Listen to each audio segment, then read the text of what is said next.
Hey guys, tonight we're descending into a place that exists between memory and ocean, between what was once air and what is now water, between the world we know and a civilization that chose, or was chosen by the deep. This is a story about a temple that rests beneath 70 meters of seawater, about a city whose streets are now currents, whose plazas are now inhabited by fish instead of people, whose sacred spaces continue their vigil in darkness and pressure, and the profound silence that exists only where light cannot reach. Before we begin this descent together, take a moment to settle in.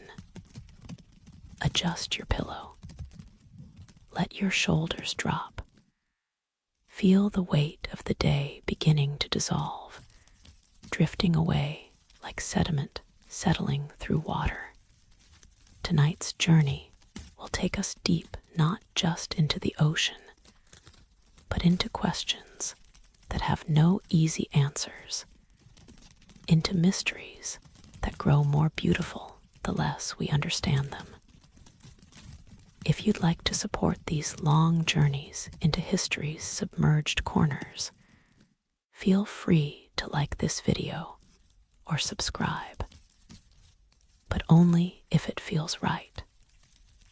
There's no pressure here, no urgency. This space exists for rest, for wonder, for allowing your mind to drift into the strange territories where the forgotten and the sacred overlap, where the past refuses to stay buried, where stone and water keep secrets that neither will fully surrender. And if you're moved to, leave a comment telling us where in the world you're listening from tonight and what hour finds you here. There's something profound about knowing that across continents and time zones, we're all gathered in this quiet moment, preparing to descend together into waters that hold what the land has forgotten, to witness what was meant to remain hidden,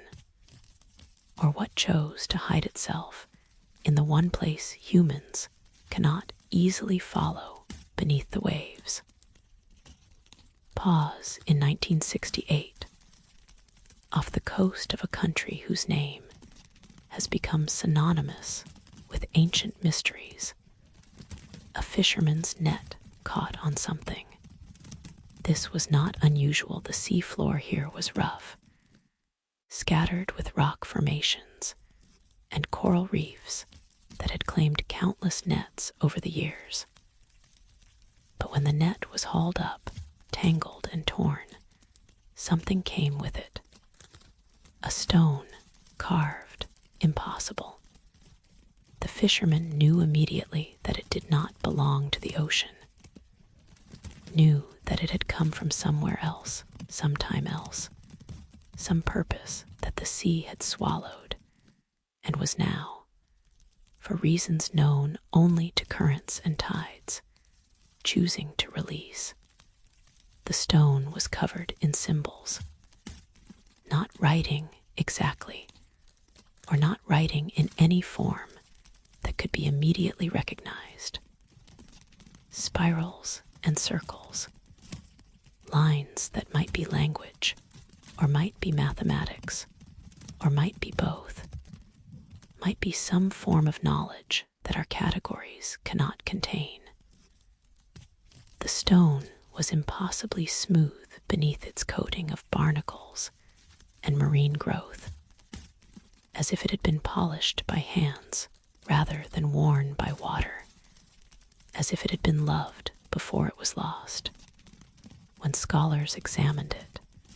when they carefully removed the ocean's accumulated layers and revealed the symbols beneath, they found something that changed everything. Found evidence of a civilization that had no place in the accepted chronology of human history, found astronomical calculations that suggested knowledge centuries ahead of its time,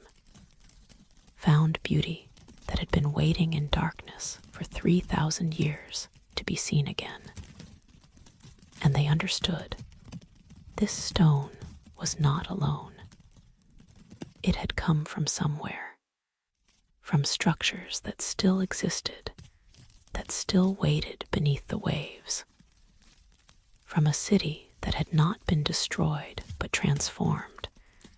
that had passed from one element to another, and in that passage had become something more than ruin, more than archaeological site, had become threshold, doorway, sacred space that continued its purpose in the deep. So they descended, with equipment and cameras, and the particular courage it takes to swim down into darkness, into pressure that makes the body feel small and temporary, into silence so profound it becomes a kind of presence, a weight that presses against consciousness itself. And they found it, the temple, the city, the spirals carved into every surface, the streets where people once walked now corridors where divers swim, the plazas where gatherings once occurred now filled with the particular stillness that water brings to space, the way it makes everything slow, everything patient, everything suspended between what it was and what it has become. Tonight, we're going to descend with them. We're going to explore these drowned halls, these submerged sacred spaces, these streets that remember footsteps through the permanence of stone, even though the feet themselves dissolved millennia ago into the elements that made them. This is not a story about disaster, not about catastrophe or loss, or the tragedy of a civilization ended. This is a story about transformation, about what happens when stone meets water and the meeting lasts for thousands of years, about the patience of architecture, the memory of temples, the way sacred space continues to be sacred regardless of the element that fills it. So let the day fade completely now. Let your breathing slow and deepen. Feel yourself beginning to sink, to descend, to move from the surface world of air and light into the depths where different rules apply, where time moves according to currents rather than clocks, where the boundary between past and present grows thin as water. Dim the lights if they're still on. Close your eyes if you wish, or let them rest half open, unfocused, receiving rather than searching. We're standing at the edge of the boat now. The water below is impossibly blue, impossibly deep. Somewhere beneath those waves, 70 meters down, a temple waits. A city waits. Spirals carved 3,000 years ago wait, patient as stone, silent as the ocean floor, holding whatever secrets they hold, maintaining whatever vigil they maintain, existing in that territory between forgotten and remembered, between lost and waiting to be found. The water is warm at the surface, cool as we descend, cold in the depths where the temple rests. But we're ready. We have light. We have breath. We have the capacity for wonder. Let's begin our descent. The temple is waiting. The ocean is patient. And somewhere in the deep, In the darkness, where pressure replaces air, and silence becomes substance, something ancient watches. Something remembers. Something has been waiting for us to arrive. The fisherman did not want to speak about it. It is said that those who spend their lives on the ocean develop instincts that land dwellers do not possess. An awareness of when the sea is offering something and when it is warning. A sense of what should be taken and what should be left alone. What belongs to the surface world and what belongs to the deep. When his net came up heavy that morning in 1968, tangled and torn around something that should not have been there, he felt it immediately. The wrongness. Not danger exactly, not threat, but displacement. The sense that something had crossed a boundary it was meant to maintain, that the ocean had released what it should have kept, that he was now holding something that carried with it responsibilities he did not want, knowledge he had not asked for. The stone was larger than his two fists together, heavier than its size suggested, as if it contained more than stone, as if density itself was concentrated in this object, pulled inward, compressed. The surface was covered with barnacles, and coral the typical encrustation of anything that spends decades submerged, anything that becomes substrate for oceanic life, anything that the sea claims as its own. But beneath the growth, visible in places where the barnacles had fallen away, was something that made his hands tremble. Carvings, deliberate, human, symbols that spoke of purpose, of intelligence, of hands that had shaped this stone with intention, with skill, with knowledge that the fisherman, looking at the spirals and circles and lines that seemed to map celestial movements, recognized as beyond him, beyond his time, beyond anything that should exist in the waters he had fished for 40 years. He brought it to shore, reluctantly, because the alternative was to throw it back, to return it to the ocean, to pretend he had never pulled it from the depths. But once seen, such things cannot be unseen. Once held, they cannot be released without consequence. The stone had chosen to surface, or had been chosen by currents, by tides,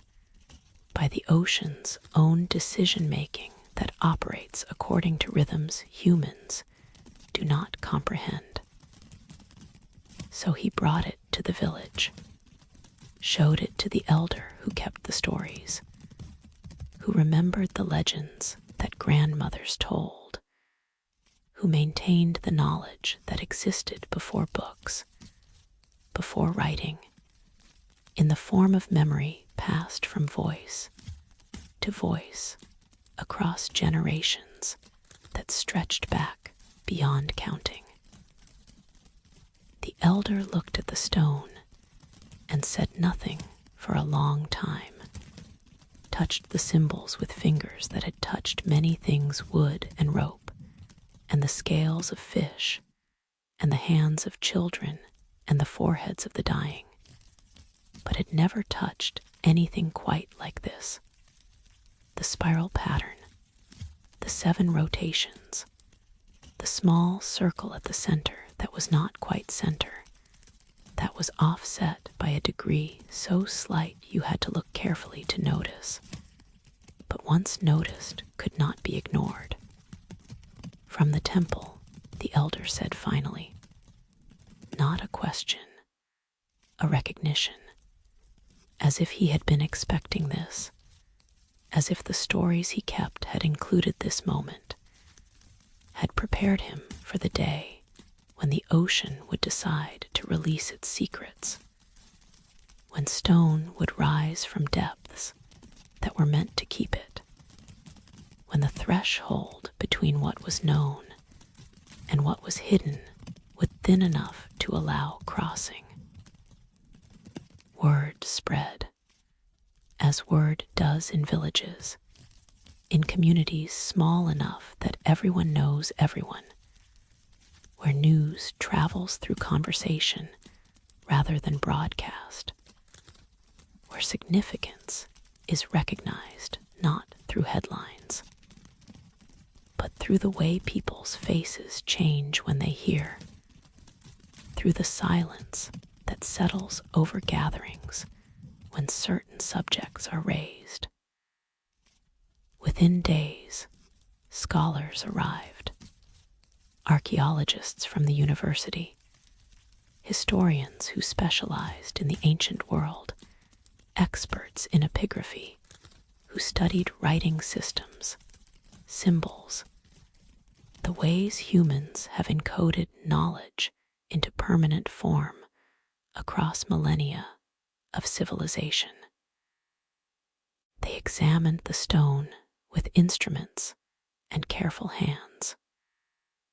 photographed it from every angle, made rubbings of the symbols, took samples of the barnacles for dating, for determining how long the stone had been submerged, for calculating the time that had passed since it was carved, and the time that had passed since it entered the ocean, two different spans that might or might not overlap, that might reveal abandonment or deliberate placement, catastrophe or ceremony. The symbols resisted easy interpretation. They resembled writing systems known from other ancient cultures. The spirals suggested Minoan influence. The circles evoked astronomical charts from Babylon. The linear elements recalled early Phoenician, but matched none of them exactly, as if whoever carved this stone had knowledge that drew from multiple traditions or predated them all, had access to understanding that later civilizations would fragment, would distribute among themselves, would carry forward in pieces without remembering the whole. One pattern became clear through study. The symbols mapped celestial movements with precision that should not have been possible without advanced mathematics, without telescopes, without instruments that could measure angles to fractions of degrees. The spirals tracked the moon's phases across years. The circles marked planetary alignments. The lines connected stars in constellations that were recognizable, but positioned as they would have been thousands of years ago, before the slow drift of precession shifted their locations in the sky. Whoever made this stone understood astronomy at a level that suggested not casual observation, but deep study, institutional knowledge, perhaps generations of careful watching and recording and calculating. This was not primitive stargazing. This was science, mathematics, the same understanding that would later build observatories and calculate eclipses, and navigate by stars across oceans that had no landmarks, no reference points except the wheeling lights above. But more disturbing than the knowledge was the condition of the stone itself, the smoothness, the polish. Beneath the barnacles, beneath the coral, the stone's surface was perfect, not worn by water, not eroded by salt, not degraded by the chemistry that breaks down everything the ocean touches, that dissolves and corrodes and returns all things to sediment, to sand, to the basic elements from which they came. The stone looked new, as if it had been carved yesterday, as if 3,000 years of submersion, the estimated time, based on the astronomical positions it recorded, had affected it not at all, had preserved rather than destroyed, had kept it in some state of suspension where time passed, but change did not, where the ocean held what it held without consuming, without transforming, without exercising the power it exercises over everything else that enters its depths. And there was something else, something the scholars were reluctant to include in their official reports, that appeared only in private journals, in letters between colleagues who trusted each other enough to admit experiences that sounded irrational, that suggested perception compromised by exhaustion or expectation, or the particular strangeness of handling objects that carry the weight of millennia. The stone hummed, not audibly, not in a way that microphones could record or instruments could measure, but when held, when touched with bare hands, when given attention and focus, it produced a sensation, a vibration at the edge of perception, a frequency that was felt rather than heard, that resonated in the bones of the hands, in the sternum, in places where the body processes information that does not come through the traditional senses. Some described it as pleasant, soothing, like the purr of a cat or the hum of a distant generator, something that created a sense of presence, of aliveness, of the stone being more than inert matter, more than shaped rock, more than artifact, however ancient or precisely carved. Others found it unsettling, felt that the vibration was communicating something, carrying information that bypassed conscious understanding, that went directly into the nervous system, into the parts of consciousness that operate below language, below thought, in the territory of instinct and dream, and the knowledge that the body holds independent of what the mind believes. One archaeologist spent an entire afternoon with the stone, holding it, studying it, allowing himself to feel whatever the vibration was,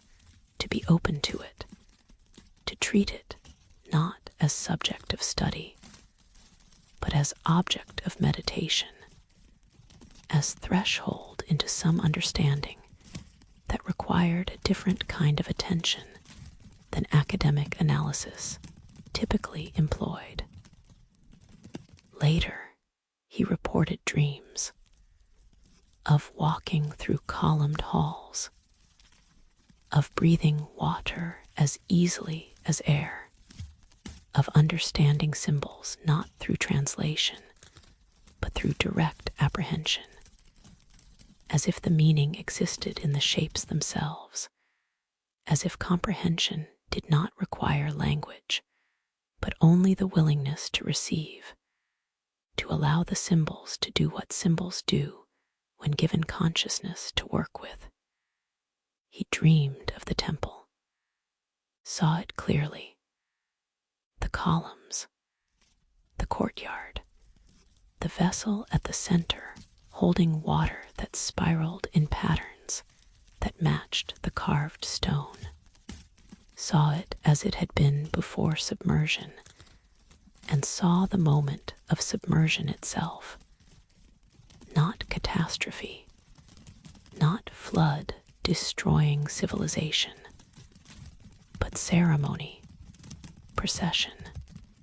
people walking deliberately into rising water, carrying objects, chanting something he could not hear, but could sense through the rhythm of their movements,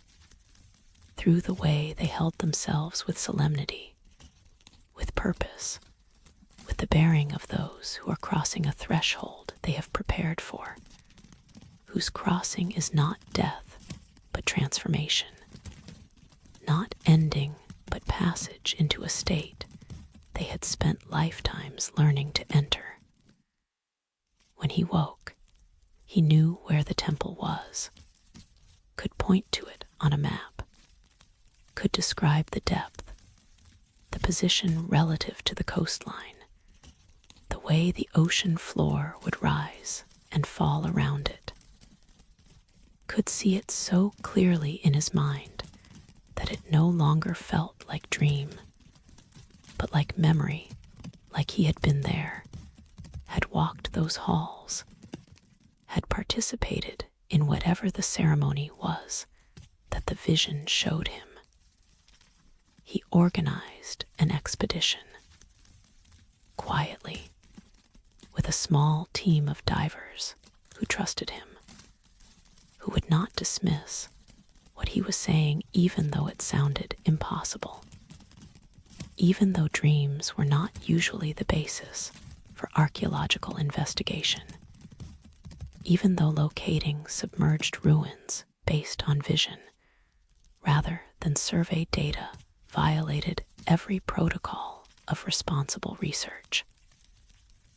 They descended at the coordinates he had seen in sleep, through blue water that darkened to green, through green that faded to gray,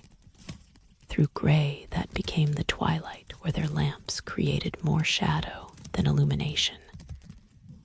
and at 70 meters, where pressure makes breath feel thick, where cold seeps through wetsuits and into bones, they found it. The first column, rising from the ocean floor,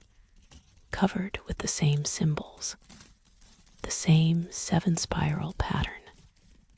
the same offset circle at the center. Then another column, another,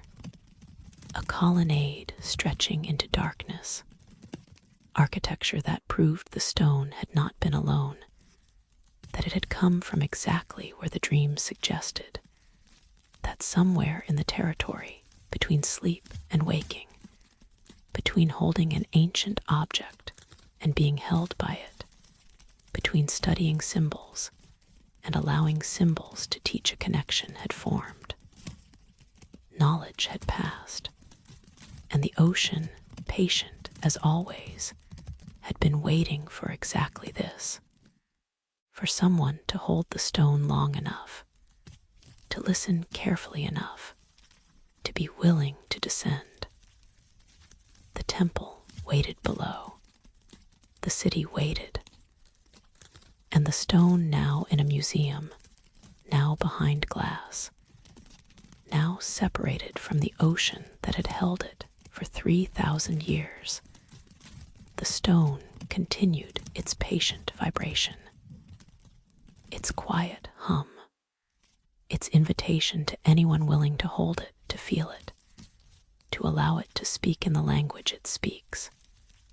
which is not words but frequency, not information but resonance, not the transmission of facts, but the opening of doorways into understanding that exists before language, before thought, in the place where consciousness touches stone and stone touches back. The fisherman never touched it again, refused,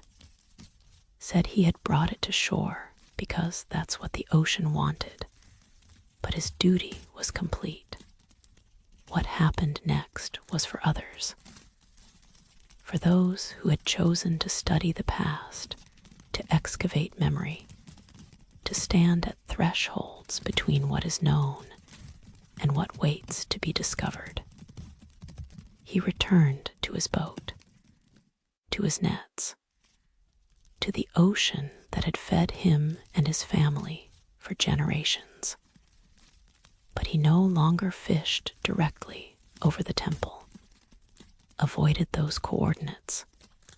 told other fishermen to do the same, though he could not explain why, could only say that some places belonged to the deep, that some things should remain where they rested, that the ocean's decision to release one stone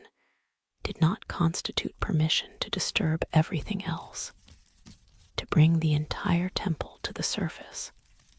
to empty the depths of their secrets.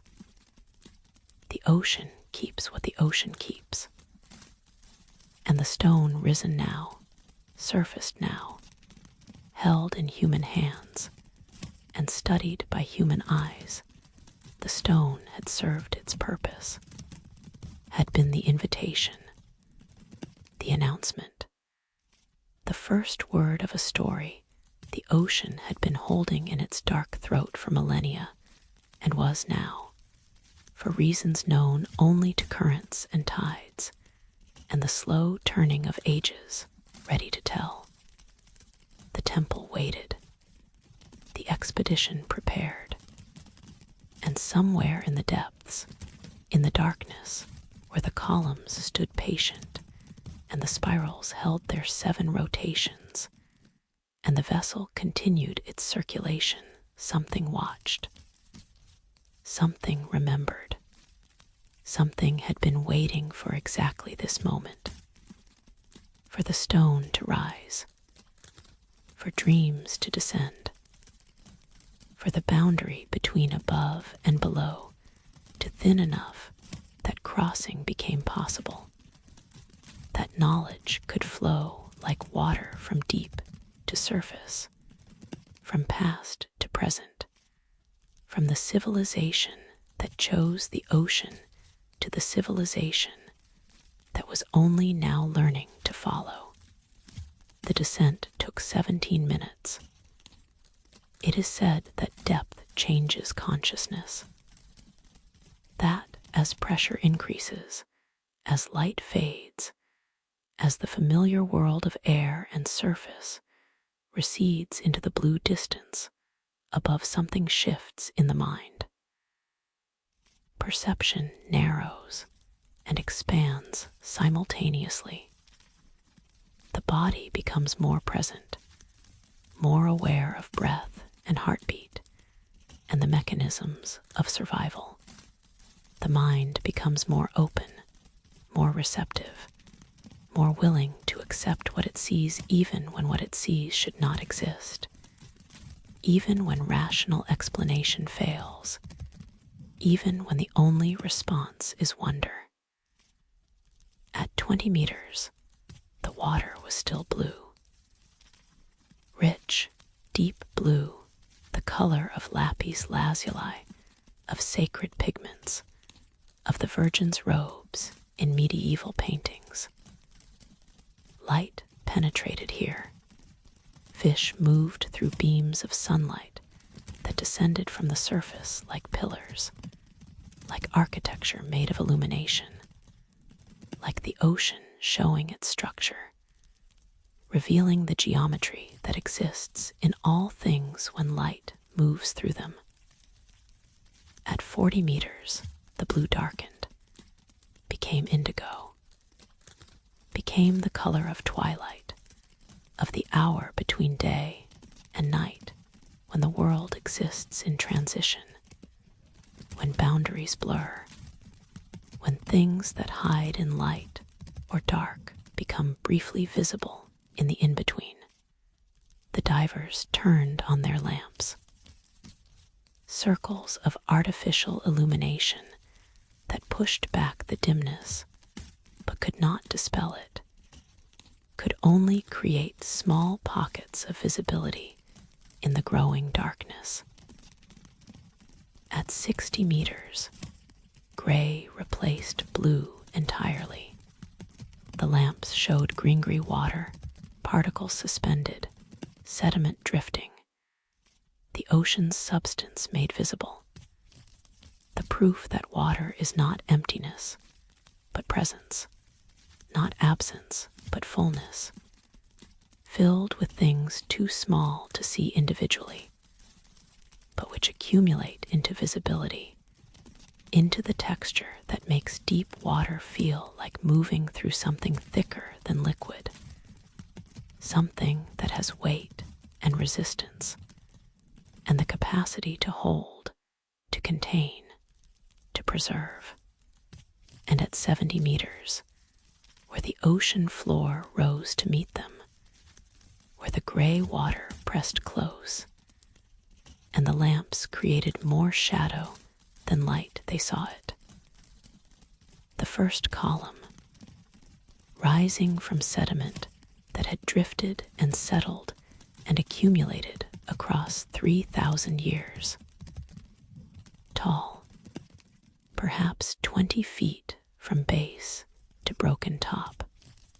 carved from single piece of stone, not stacked sections, not assembled blocks, but monolithic, continuous, the work of quarrying and transporting, and raising that spoke of collective effort, of engineering knowledge, of a civilization that understood leverage and physics, and the coordination required to move objects that weigh more than dozens of men could lift. The column was covered with symbols, the same spirals, the same 7 rotations ending in that offset circle. But here, on temple architecture rather than portable stone, the spirals were larger, more elaborate, accompanied by other symbols, figures that might be human or divine, shapes that might be tools or weapons or ritual objects, scenes that depicted something the divers could not immediately comprehend, could not place in any familiar context, could only document and wonder about, could only photograph and sketch and carry back to surface for study, for interpretation, for the slow work of making meaning from images carved by hands that understood meaning differently, that encoded knowledge in visual form according to logic we no longer possess. One diver approached the column, reached out, hesitated before touching, because touching archaeology is usually forbidden, because preservation requires leaving things untouched, uncontaminated by oils and bacteria from human hands. But here, in this context, at this depth, with this discovery, he touched, placed his palm against the stone, and felt it, the same vibration the surface stone carried, the same frequency, as if the columns and the stone were connected, were parts of a single instrument, a single system of resonance that extended through the entire temple, that linked all the carved surfaces into one continuous hum, one persistent vibration that had been sounding for 3,000 years in the darkness, in the cold, in the pressure of the deep. The other divers reported the same sensation. Every surface they touched, column, wall, paving, stone, carried the vibration, not uniformly, not with the same intensity, but present, persistent, the temple humming to itself, maintaining some frequency,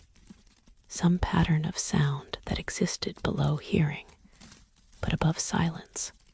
in the space where matter resonates, where stone remembers something about its shaping, where carving does not just change form, but changes the capacity for vibration, creates new possibilities for sound.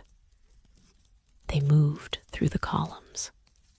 following the colonnade deeper into the site. Their lamps swept across surfaces that had not seen light in millennia, that had existed in perfect darkness since the day the ocean came, since the moment air was displaced by water and the temple passed from one element to another. More columns, dozens of them, arranged in rows that suggested processional path, ritual approach, the architecture of gradual revelation, where you move through stages, through gates, through thresholds that mark increasing proximity to the sacred center, to the holiest space, to whatever purpose the temple existed to facilitate. Between the columns, the divers found objects, scattered, half buried in sediment. A bowl, ceramic, intact despite the millennia. A tool, bronze,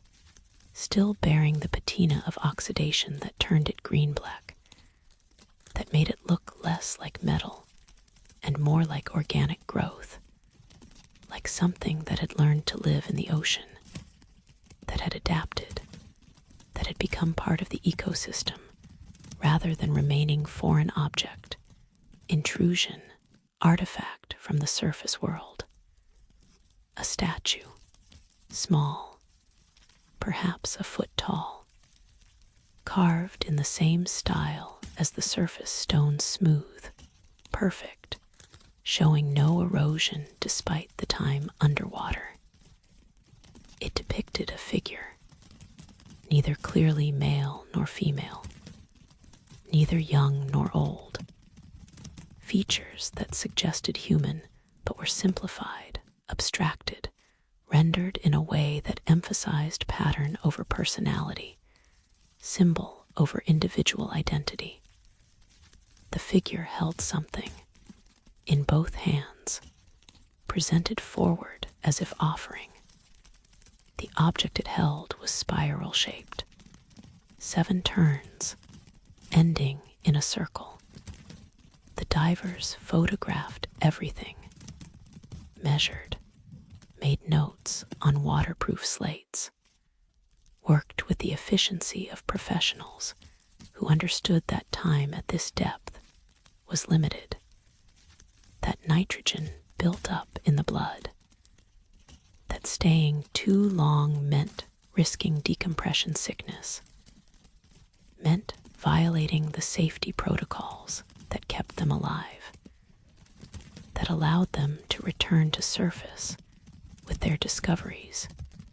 rather than becoming artifacts themselves, bodies that the ocean would claim, would preserve or dissolve according to its own logic. But even in their efficiency, even in their focus on documentation, they felt it. The weight of the place, the sense that they were not alone. Not physically, there were no other humans here, no living presence except themselves and the small fish that darted through the lamp beams, curious or indifferent to the strange creatures who had invaded their territory. But presence nonetheless. Attention. The feeling of being observed, of being witnesses, but also being witnessed, of the temple noticing them as much as they noticed it. One diver described it as reverence, said later that moving through the columns felt like entering a cathedral, despite the darkness and the pressure and the mechanical breathing of the regulator, he had experienced something close to religious awe, something that made him move more slowly, more carefully, as if the space demanded respect, as if proper behavior mattered even here, even in the absence of living celebrants, even 3,000 years after the last ritual was performed. Another spoke of sadness, not his own sadness, but something ambient, something that belonged to the place itself, that seemed to emanate from the stone, as if the temple mourned. Not for itself, it was intact, preserved, holding its form across millennia, but for something else, for the people who had built it and would not return, for the ceremonies that would not be performed again, for the knowledge it held that no one could read, that existed now only as symbol, as pattern, as meaning without anyone to receive it, to understand it, to carry it forward. But sadness was not quite right either. Not mourning, more like waiting, patient waiting, the kind that accepts duration, that does not count days or years or centuries, that simply persists in readiness for whenever, if ever, the purpose might be fulfilled, the ceremony completed, the knowledge received by consciousness capable of receiving it. The colonnade led to a courtyard, open space surrounded by walls. The ocean floor here was paved with stones fitted together without mortar, without gaps, creating a surface so smooth that 3,000 years of settlement had not disturbed it, had not created the irregularity that time usually imposes, had not broken the original precision of the layout. In the center of the courtyard stood something that made the divers pause, that made them gather and stare and struggle to comprehend what they were seeing. A fountain, or what had been a fountain. The structure remained carved stone basin, central pillar, channels cut to direct water flow. But it no longer fountained, could not fountain, was filled with ocean, surrounded by ocean, existed now as container indistinguishable from contained, as form that held the same substance it was submerged in, as architecture whose purpose had been transformed by the element it now existed within. Except the water in the basin moved, circulated, flowed in patterns that did not match the surrounding currents, that maintained their own rhythm independent of the ocean's flow, as if the fountain remembered what it was meant to do, as if form held memory, as if 3,000 years of submersion had not erased function,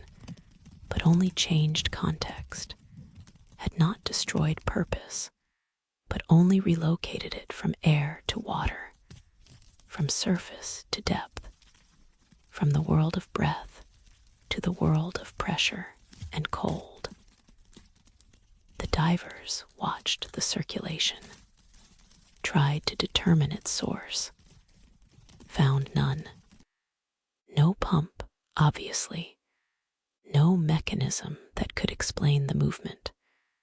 just water turning, spiraling, following pattern that seemed familiar until one diver realized 7 rotations. The water completed 7 turns before returning to its starting point. The same pattern as the carved spirals, the same structure rendered in liquid instead of stone, in motion instead of permanence, in the element that surrounds rather than the element that resists, in water remembering what stone could only symbolize. They looked at each other through masks, through the medium of water and face-to-face communication, reduced to gesture, to eye contact, to the shared understanding that sometimes requires no words because words would be inadequate, would reduce what is experienced to what can be spoken,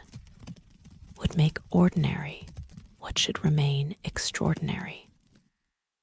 The fountain circulated. The columns hummed their quiet frequency. The courtyard waited, and beyond, deeper into the temple complex, darker passages led toward chambers the divers had not yet explored, toward the center of whatever this place was, toward the purpose that all this architecture served, that all these symbols indicated, that the spirals pointed toward in their 7 patient turns. The dive computers beeped. Time warnings. Nitrogen levels approaching the limit. The ascent would need to begin soon. Safety stops at specified depths to allow dissolved gas to leave the blood safely, to prevent the bubbles that could damage tissue, that could paralyze or kill, that made depth both gift and danger, both opportunity and threat. But not yet. Not quite yet. A few more minutes. A few more photographs. A few more moments in this place that had waited so long, that had maintained its vigil in darkness, that had preserved itself not through human effort, but through the ocean's decision to keep what it kept, to hold what it held,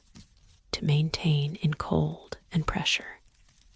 and the absence of light, what would have crumbled in air, what would have fallen to time and weather, and the wearing that happens in the surface world. The temple stood. The water moved through its drowned halls. The spirals held their meaning, and the divers, hovering there in the gray-green depth, breathing compressed air and watching their gauges, and knowing they would have to leave soon, they understood that this was not ending. This was beginning. The first dive, the first documentation, the first human presence in 3,000 years. But the temple had always been here, would continue to be here, would wait through however many more years or centuries or millennia passed before the next visitors came, or would wait forever if no one came, would maintain its patient existence regardless of witness, regardless of study, regardless of whether anyone ever understood what it was, what it held, what purposes it served when it stood in air, and what purposes it continued to serve now that it existed in water, in depth, in the cathedral of the ocean floor, where pressure replaces prayer and cold replaces incense.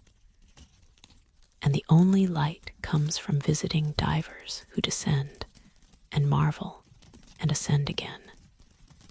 leaving the temple to its vigil, its darkness, its eternal patient watching. The beeping intensified. Time to go. Time to begin the long, slow ascent. Time to carry what they had seen back to the surface, back to air, back to the world where breath comes easily and light exists naturally, and the ocean is something you float on rather than something you exist within. They rose, together, following the columns back the way they had come, leaving the courtyard, the fountain, the circulation, the hum, ascending through the gray water toward the blue, toward the light, toward the surface that waited 70 meters above. That seemed impossibly far. That would take careful time to reach safely. And as they rose, as the temple fell away below them, one diver looked back. One last glance. One final witness to the columns standing in their rows, to the courtyard holding its impossible circulation, to the architecture that the ocean had claimed but not destroyed, that existed now in that territory between ruin and active presence, between past and continuing, between what was and what persists. The temple watched them leave, patient, ancient, vast, waiting for their return, or waiting for the next visitors, or simply waiting, which is what temples do, what sacred space does, what architecture built with purpose continues to do even when the purpose is forgotten, even when the builders are gone, even when the element that fills it has changed from air to water, but the vigil continues nonetheless. The ocean held what the ocean held. The temple stood, and 70 meters down, in darkness and cold and pressure, something ancient breathed. Beyond the temple, the divers found more. It is said that temples do not exist in isolation. Sacred architecture requires support the homes of priests, the quarters of those who maintain the rituals, the infrastructure of community that makes ceremony possible. A temple implies a city. A place of worship suggests a place of living. The sacred and the mundane exist in relationship, each giving meaning to the other, each defining the boundaries of what the other is not. So they expanded their search, swam beyond the courtyard, beyond the colonnade, out into the gray water where their lamps created small pockets of visibility in the surrounding darkness, and found streets, not paths worn by traffic, not organic routes that evolved through use, streets deliberately paved, stones fitted together with such precision that even after 3,000 years of submersion, even after the slow settling and shifting that occurs in all underwater structures, the seams remained nearly invisible. The surface remained nearly level. The intention remained clear. This was urban planning. This was civil engineering. This was a civilization that understood geometry and drainage, and the movement of people through shared space, that had allocated resources to creating infrastructure that would last, that would serve not just the present generation, but those to come, that would carry forward into time the values and priorities and aesthetic sensibilities of the culture that created it. The streets ran straight, intersected at right angles, created a grid that modern city planners would recognize, that that suggested rational organization, division of space according to function. The same logic that would later build Alexandria and Teotihuacan, and Manhattan, the understanding that order imposed on space creates order in the society that inhabits that space, that how a city is laid out shapes how its people live, how they move, how they encounter each other. The divers swam down these streets, their fins stirring sediment that drifted in clouds behind them, that created temporary obscurity before settling again, before revealing the paving stones once more, before allowing the ocean's slow clearing. The patience of water to restore visibility to what swimming had briefly disturbed. On either side of the streets, buildings, houses, structures that had once been homes, that had once contained the daily activities of living, sleeping, eating, the raising of children, the quiet accumulated moments that make up a life, that happen in private spaces away from the monuments and temples, in the ordinary architecture where most of existence actually occurs. The houses were small, single story, built from the same stone as the streets and temple, but assembled differently smaller blocks, stacked and fitted, creating walls that still stood, that still defined interior from exterior, that still suggested rooms, even though the rooms were now filled with ocean, with fish, with the particular emptiness that water brings to domestic space. The divers entered one house through a doorway whose lintel bore carvings not the complex spirals of the temple, but simpler patterns, geometric designs that might have been decoration or might have been protective symbols, wards against misfortune, blessings for those who passed through this threshold into the private realm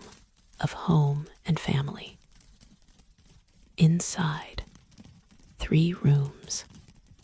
visible as distinct spaces even without walls between them, defined by changes in floor level, by the positioning of what might have been hearth or altar, or the foundation stones where furniture once rested. The walls were plastered. The plaster had survived remarkably, though it was soft now, degraded by salt water, ready to dissolve at the slightest touch. On the plaster, traces of paint, faded, nearly invisible, but suggesting that these walls had once been colored, decorated, made beautiful in the way that humans make their living spaces beautiful, in the way that even the most utilitarian architecture becomes canvas for expression, for the assertion of identity, for the human need to surround ourselves with things that please the eye, that speak to something in us beyond mere function. In one corner of what might have been the main room, a bench, stone, built into the wall, a place for sitting, for conversation, for the quiet moments of evening when work was done and family gathered. The bench was worn smooth, not by water, by use, by bodies that had sat here repeatedly across years or decades,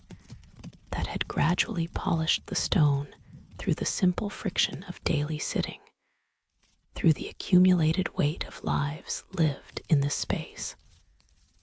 One diver sat on the bench, not to document it, not to measure it, just to sit, to occupy the space as it had been occupied 3,000 years ago, to feel the stone beneath him even through the wetsuit, to imagine though imagination was difficult here, in this depth, in this cold, breathing through a regulator in a drowned house on the ocean floor, to imagine what it had been like when this was a home, when air filled these rooms, when voices echoed off these walls, when the doorway opened onto street rather than ocean, onto a world that existed in light rather than darkness, in breath rather than pressure. He reported later that sitting there in that house, on that worn bench, he had felt profound sadness. Not fear, not the excitement of discovery, just sadness, grief for the people who had lived here, who had sat on this bench, who had made this place home and then lost it, abandoned it, walked away into water or death, or whatever transformation had taken them from these rooms that still stood, that still held the shape of domestic life, even though the life itself was gone, dissolved, returned to elements. The others explored other houses, found similar layouts, similar details, stone benches, plastered walls, doorways that led from room to room, that created the flow of domestic architecture, the paths that bodies take through familiar space, the roots worn into memory through daily repetition wake here, eat there, sleep in this room, pray in that corner. The geography of home that becomes so familiar it operates below consciousness, becomes instinct, becomes the muscle memory of existing in a particular place, with particular people, in the unremarkable ongoing flow of ordinary life. In several houses, they found objects, not treasure, not precious metals or jewels, just things, the material culture of daily existence. A pot, ceramic, simple, undecorated, the kind used for cooking, for storage, for the mundane necessities of eating and drinking. A tool, stone, worn,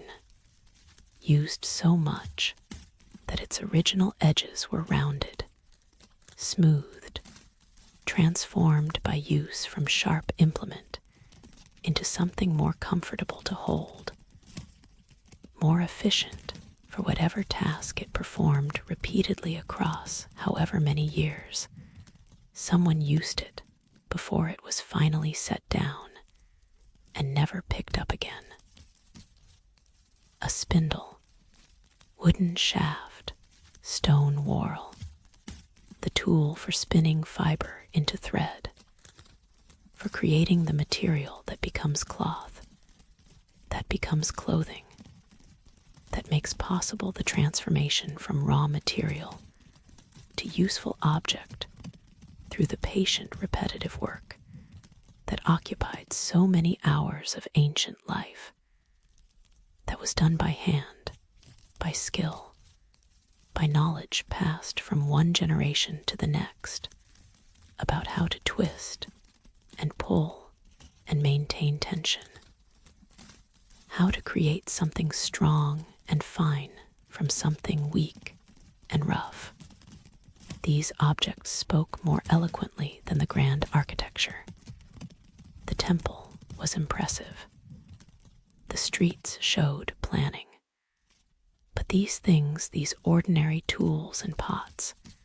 and the evidence of spinning and weaving these showed lives, showed people who were not primarily builders of temples or carvers of astronomical charts, but who were, first and foremost,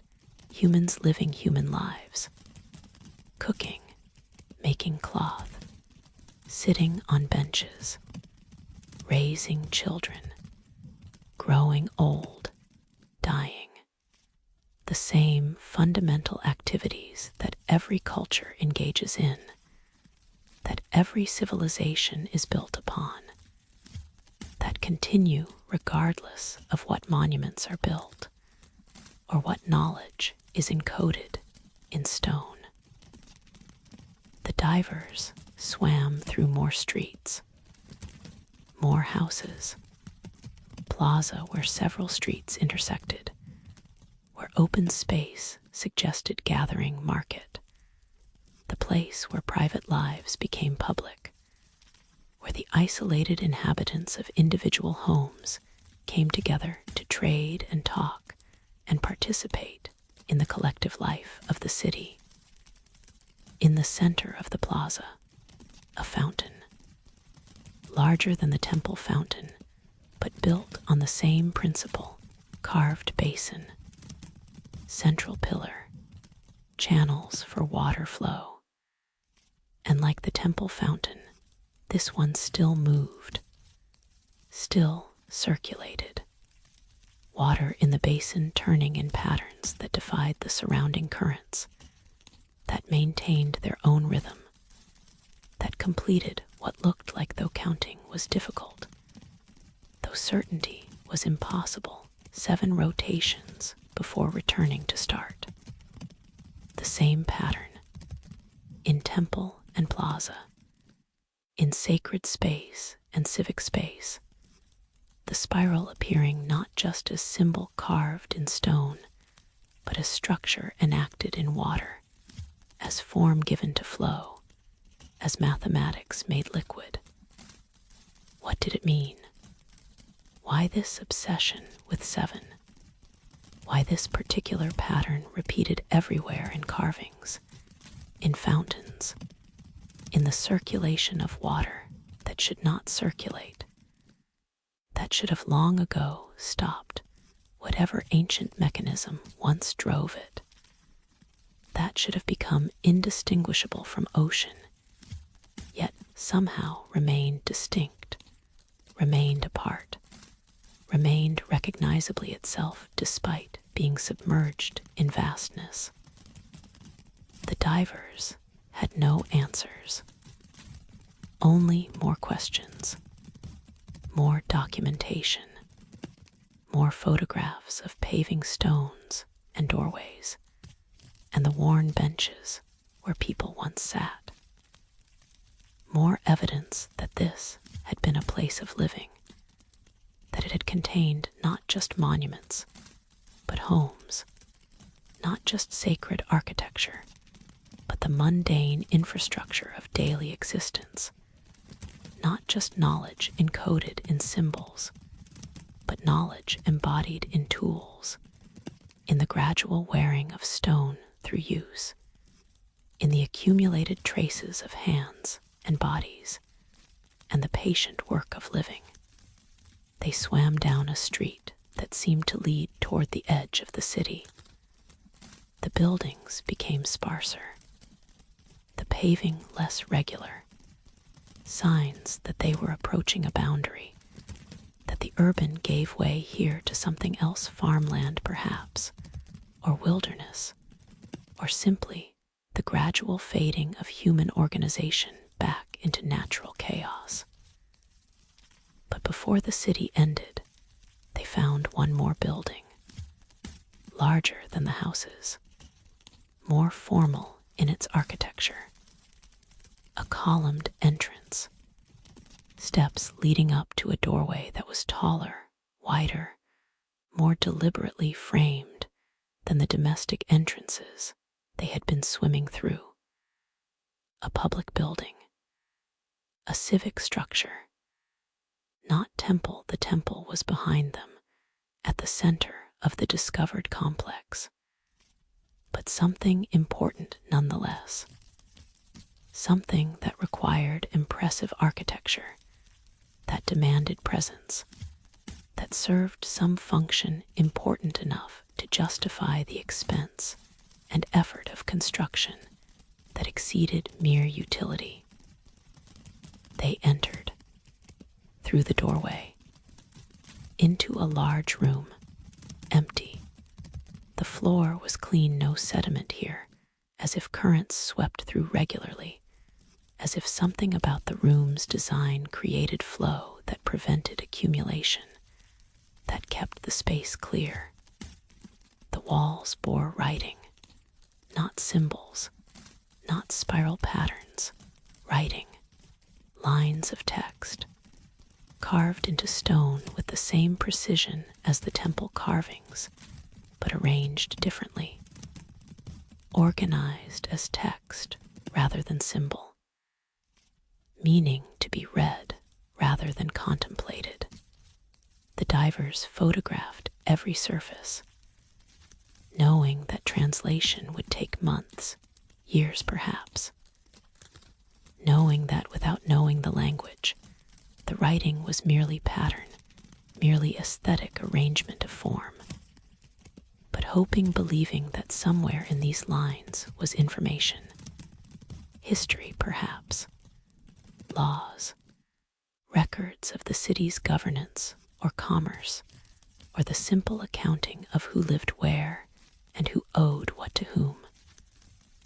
Or perhaps it was something else.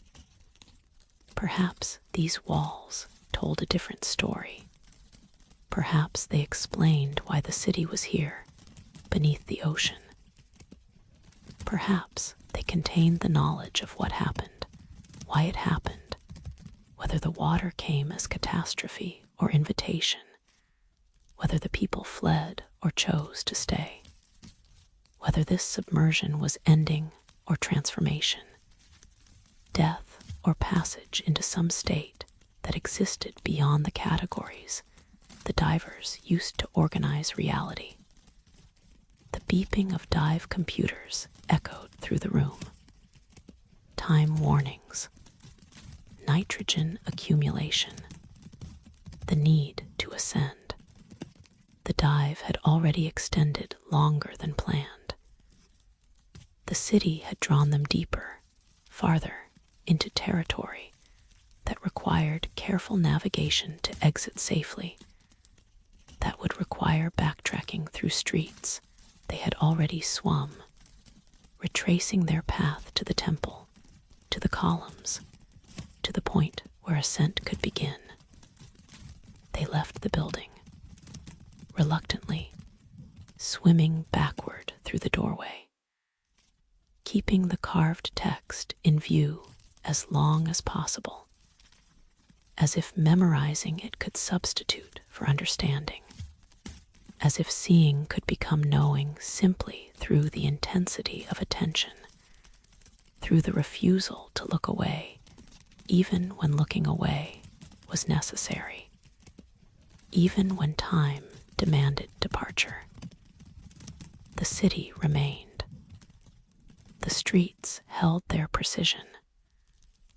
The houses stood with their worn benches and plastered walls. The fountains circulated, and somewhere in those carved lines of text, in those symbols waiting to be translated,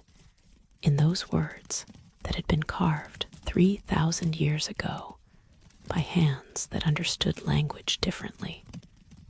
that encoded meaning according to logic, we might never fully grasp somewhere in that stone writing. The city's secret waited. Why it was built, why it was left, why the ocean covers it, why the fountains still move, why the spirals repeat, why the people walked into water or away from it, or dissolved into it, or became it, or understood something about the relationship between human and ocean, that the divers' breathing compressed air, fighting buoyancy, counting minutes before they had to leave, could only guess at, could only wonder about, could only document and carry to surface as questions, as mysteries, as invitations to return, to study, to spend whatever time was necessary to understand what rested here in the darkness, what persisted here in the cold, what the ocean kept and the city remembered, and the stones still spoke about in the patient silent language of architecture and symbol, and the endurance of form across millennia of submersion. The ascent began. The city fell away below, and the ocean patient, vast, eternal, kept what it kept, holding secrets, holding stories, holding the drowned streets and worn benches, and the questions that multiplied with every dive, with every discovery, with every photograph that showed more of what existed here, but explained nothing of why, nothing of how, nothing of what it all meant beyond the simple, undeniable fact that people built this, lived here, left it, and the ocean received it, and has kept it ever since in perfect darkness, perfect cold, perfect preservation of form without life, structure without purpose, the ghost of civilization waiting for someone to finally, truly understand. On every surface, temple walls, street stones, household objects recovered from the silt, the same symbol appeared. It is said that when a culture repeats something obsessively, when a single pattern appears across every context, every medium, every scale, it means something. Not just decoration, not merely aesthetic preference, something deeper, something that operates at the level of worldview, of cosmology, of the fundamental understanding about how reality works, what it consists of, what patterns govern its unfolding. This civilization had such a symbol, a spiral, always turning clockwise, always completing exactly 7 rotations before ending in a small circle that might be a center or might be a beginning, depending on how you read it, whether you traced it inward toward conclusion or outward toward expansion. 7 turns, never 6, never 8, always 7, with a consistency that suggested not approximation, but precision, not artistic variation, but mathematical exactitude, not human whim, but universal law being encoded, being documented, being made visible through the repetition of pattern. The divers documented hundreds of these spirals. On temple columns, large spirals, arm-span wide, carved deep into stone. On street corners, smaller spirals, hand-sized, worn smooth by the ocean, but still visible, still maintaining their 7 rotations despite millennia of currents flowing past them. On pottery painted spirals, the same pattern rendered in pigment that had somehow survived submersion, that showed red and black and ochre even after 3,000 years underwater, even though logic said such colors should have been dissolved, should have been claimed by salt and pressure, and the chemistry that breaks down everything the ocean touches. On door frames, on benches, on the handles of tools, on jewelry, bronze bracelets recovered from one house, twisted into spiral form. 7 winds of metal around emptiness, creating adornment that was also symbol, beauty that was also meaning. The wearing of pattern that connected the wearer to something larger than personal decoration, to cosmology, to the understanding that the civilization shared about how the world moved, how time flowed, how existence itself was structured. The smallest spiral found was on a child's toy, a top carved from wood that had petrified underwater, that had become stone-like through some process of mineral replacement, through the patient work of the ocean transforming organic material into something more permanent, more durable. The spiral was carved into the top's surface, barely visible, thumbnail-sized, but unmistakably the same pattern. 7 turns, the offset circle at what might be center or might be start. A child's toy, decorated with the same symbol that appeared on temple walls, the same cosmological pattern that governed fountains and astronomical calculations, was deemed appropriate, was deemed necessary, for an object meant to be spun by small hands, meant to entertain, meant to serve no purpose beyond the simple pleasure of watching something turn. What did this say about the culture? That even children's objects participated in the sacred pattern. That play and prayer were not separate categories. That the spiral was so fundamental to their understanding that it needed to appear everywhere, needed to be encountered constantly, needed to be part of visual experience from earliest childhood, so that it became not just symbol, but assumption, not just decoration, but the very structure through which reality was perceived. Scholars attempted interpretation, consulted every known system of ancient symbolism, compared the spiral to patterns from other cultures, other time periods, looking for connections, for influence, for the possibility that this was not unique invention, but adaptation of something earlier, something shared across civilizations through trade or migration, or the simple convergence that happens when different peoples contemplate the same natural phenomena and arrive at similar conclusions. Spirals appear everywhere in ancient art. The Minoan palaces had spirals. Celtic stone carvings showed spirals.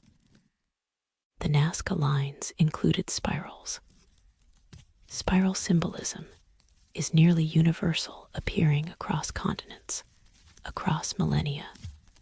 in contexts that could not have influenced each other, that were separated by vast distances and time, but somehow arrived at the same form, the same pattern, the same understanding that spirals meant something important,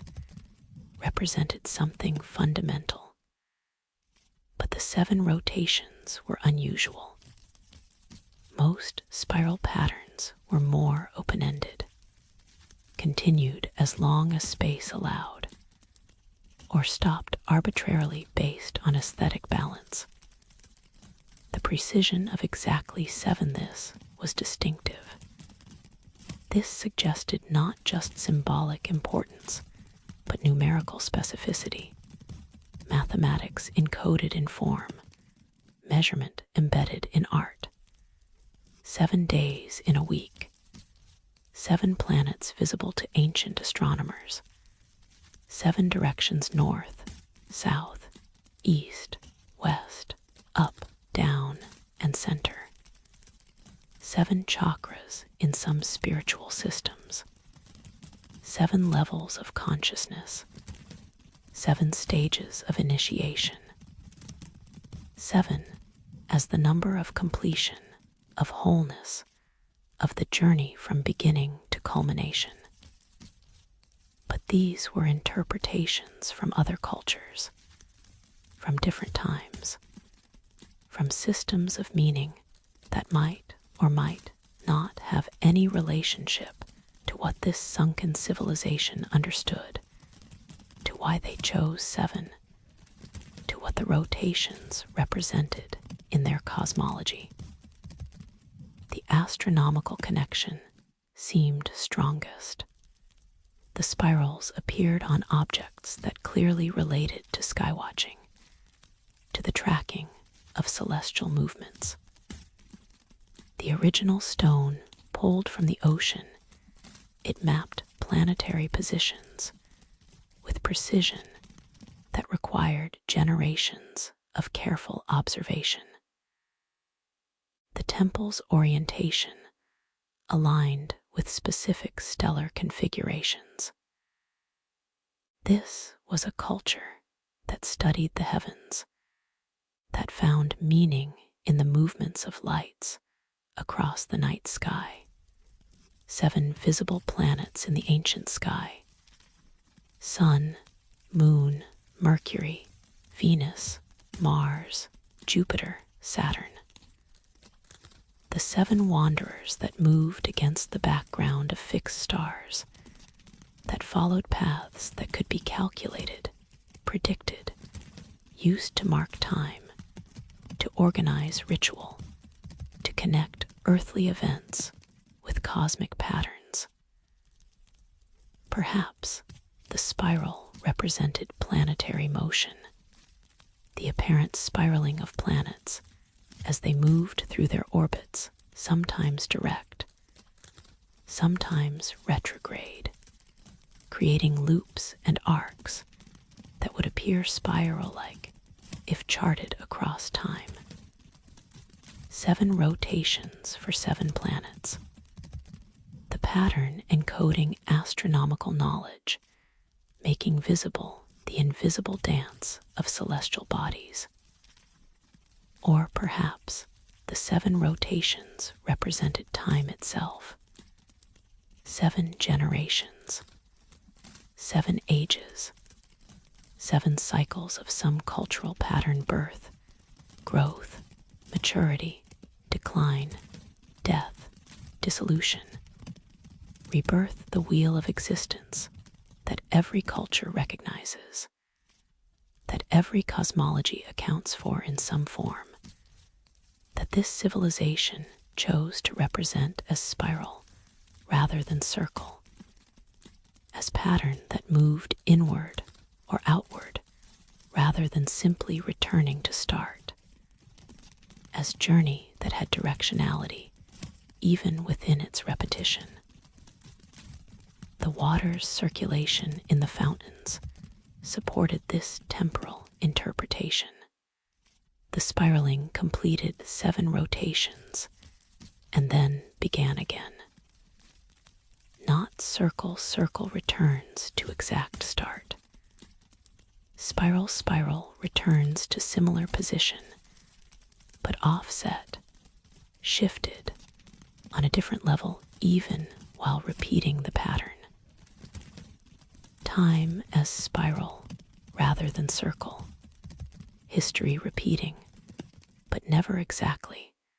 never returning to perfect start. Always shifted by 1 rotation, 1 level, 1 degree of difference that accumulates. That makes the 7th turning different from the first even while following the same path. But all interpretation remained speculation, educated guessing, projection of meaning from known systems onto unknown culture. The spirals kept their silence, turned their 7 rotations, ended in their offset circles, and offered no explanation beyond their persistent presence, their refusal to be anything other than what they were: pattern, form, the encoding of something that mattered enough to repeat across every surface, every context, every scale from temple wall to child's toy. One researcher spent years with the spirals, photographed every instance, cataloged variations, measured the exact number of degrees in each rotation, the precise offset of the final circle, the ratio between the spiral's radius and the circle's diameter, looking for hidden patterns within the pattern, for mathematical relationships, for the possibility that the spiral was not just symbol, but formula, not just decoration, but equation, not just representation, but calculation encoding something quantifiable, something that could be extracted through careful measurement, through the patient work of treating the spiral not as art, but as data. She found patterns. The rotations followed the Fibonacci sequence in their spacing. The golden ratio appeared in the relationship between successive turns.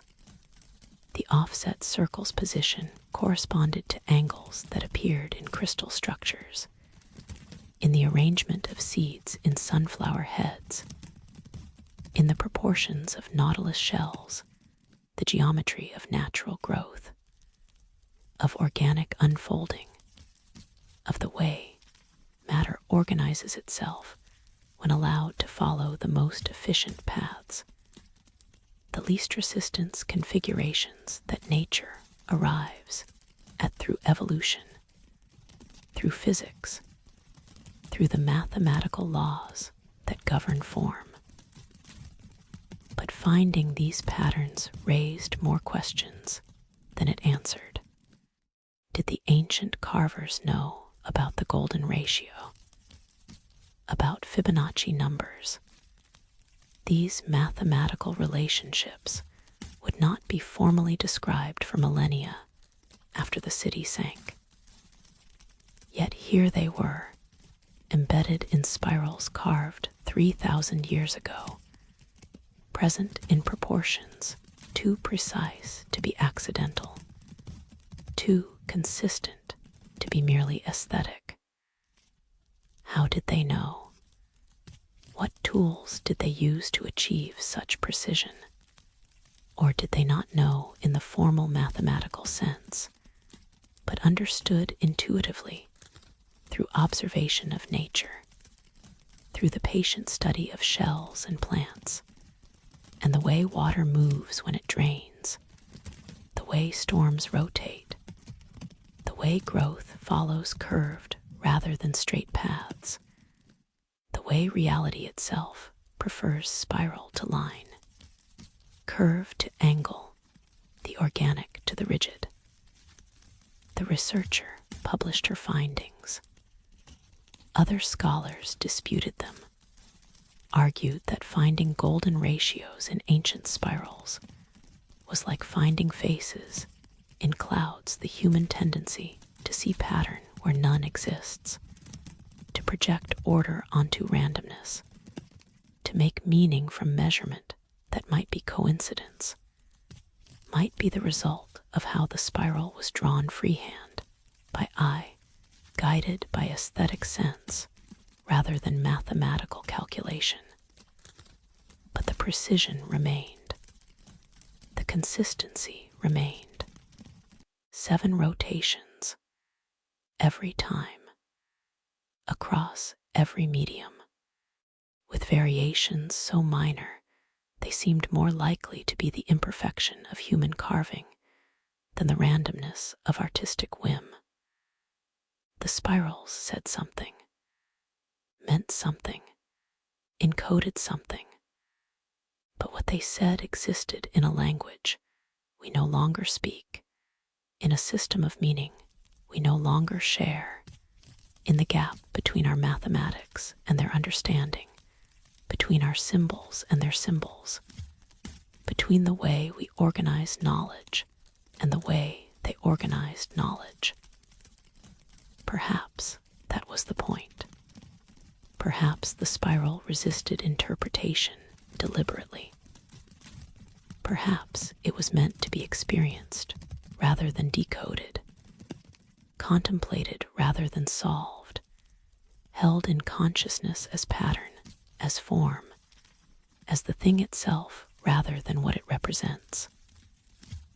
The researcher, after years of study, after thousands of hours measuring and calculating and attempting to extract meaning from 7 rotations and an offset circle, wrote in her final paper, "I no longer believe the spiral is hiding something. I believe the spiral is something. Form that contains its own meaning. Pattern that is its own purpose. 7 rotations not because 7 represents something else, but because 7 rotations create this specific form, this particular relationship between start and end, this unique pathway from circumference to center, or center to circumference. The spiral teaches what it teaches through being spiral, through the experience of tracing it, of carving it, of swimming past it on a temple wall underwater, and recognizing it on a pot, and seeing it on a child's toy, and understanding that this shape mattered to them in ways that transcend representation, that exist in the territory of direct knowing, of wisdom that operates before language, before symbol, in the place where form and meaning are one. She stopped researching the spirals after that paper, moved to other projects, but she kept one photograph on her desk, a spiral carved into a temple column, large, perfect, 7 rotations visible in the underwater photograph, the stone still humming its patient frequency, still holding whatever the spiral holds, still turning through its 7 paths, even while remaining still, even while being carved stone rather than moving water, even while existing as permanence rather than flow. The spiral remains on every surface, in every context, 7 rotations repeating across the city, across the centuries, across the distance between their understanding and ours. Turning, always turning, clockwise,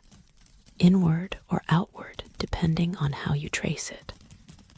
ending in a circle that might be destination or origin, completion or beginning, the place all spirals lead or the point from which all spirals emerge. The pattern persists, the meaning waits, and somewhere in the 7 rotations, in the offset circle, in the mathematics that nature uses and humans discovered somewhere in the spiral that repeats and repeats and repeats, an answer exists. Or perhaps not an answer. Perhaps only the spiral itself.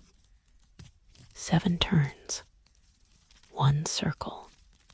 the pattern that was important enough to carve everywhere, that mattered enough to teach to children, that persisted through the transition from air to water, and continues still in the darkness, in the pressure, in the patient stone that remembers what it was carved to remember, that holds what it was shaped to hold, that that spirals through its 7 rotations forever, endlessly, in the temple beneath the tide, where meaning and mystery are the same thing, where understanding and wonder are not opposites, but partners in the ancient dance of seeking, of questioning, of standing before pattern, and allowing it to be what it is: beautiful, precise, mysterious, eternal. 7 rotations, 1 circle, the spiral that repeats. Due to length constraints, I'll continue with the remaining chapters in the next response. Would you like me to continue with chapters 512? Among the artifacts recovered carefully, slowly, with the understanding that 3,000 years underwater had made them more fragile than ancient or tablets. It is said that writing is humanity's attempt to defeat time,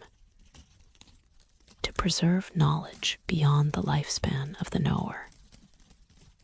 to create permanence from thought, solidity from language, the ability to speak across centuries to those who have not yet been born. Clay tablets, stone inscriptions, papyrus scrolls, all the materials humans have used to make words outlast voices, to make ideas outlast the minds that conceived them. The divers found hundreds of tablets in what appeared to be an archive or library within the temple complex, a room whose walls were lined with niches, each niche holding stacked tablets, each tablet bearing text in the same unknown script that appeared on the first stone pulled from the sea. The tablets were clay, pressed while soft with symbols that created impressions, raised surfaces that could be read by finger as well as eye. That gave the writing physical dimension, texture, the quality of carved rather than merely marked. The room had remained sealed. The doorway was blocked not by collapse, but by deliberate closure. Stones fitted into the entrance so precisely that water had barely penetrated, that the interior had remained nearly dry by underwater standards, protected from the currents that scoured other parts of the city, preserved in a pocket of stillness where sediment could not reach, where the tablets had rested undisturbed for millennia. The divers photographed them in place, documented their arrangement. The systematic ordering suggested classification, organization, the work of archivists who understood the need for retrieval, who had created a system for finding specific texts, who had thought about future readers, even while creating the archive, even while pressing symbols into wet clay and setting it aside to harden and become permanent. But bringing them to the surface proved impossible. Or rather, the tablets could be brought up carefully in containers filled with seawater, transported slowly through the decompression stages, handled with extreme caution. The tablets themselves survived the journey. The problem came after, when conservators attempted to preserve them, to dry them slowly in controlled environments, to remove the salt, to stabilize them for long-term storage and study. The tablets began to dissolve, not crumble, not break apart along natural fracture lines. Dissolve, as if they had been made not just from clay, but from some substance that required water, that existed in a state between solid and liquid, that could only maintain form while submerged, while saturated, while existing in the element that surrounded them. In air, they became soft, then softer. The edges blurred, the symbols lost definition, the raised impressions flattened, and within days, despite all attempts at controlled drying, despite every conservation technique available, the tablets began to lose cohesion,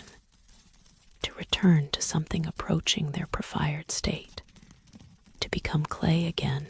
rather than ceramic, to undo 3,000 years of hardening,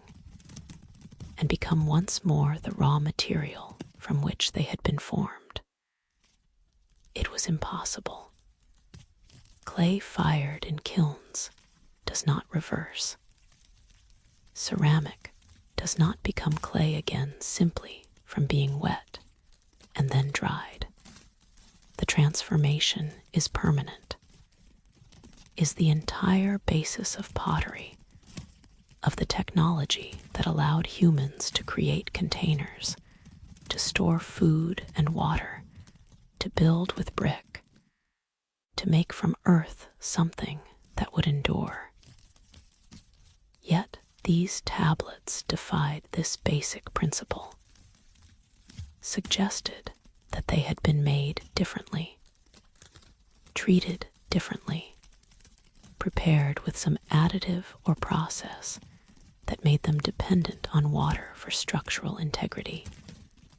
that made submersion not destruction, but preservation, that required the ocean not as threat, but as necessary condition for continued existence. The conservators tried everything: different drying rates, different temperatures,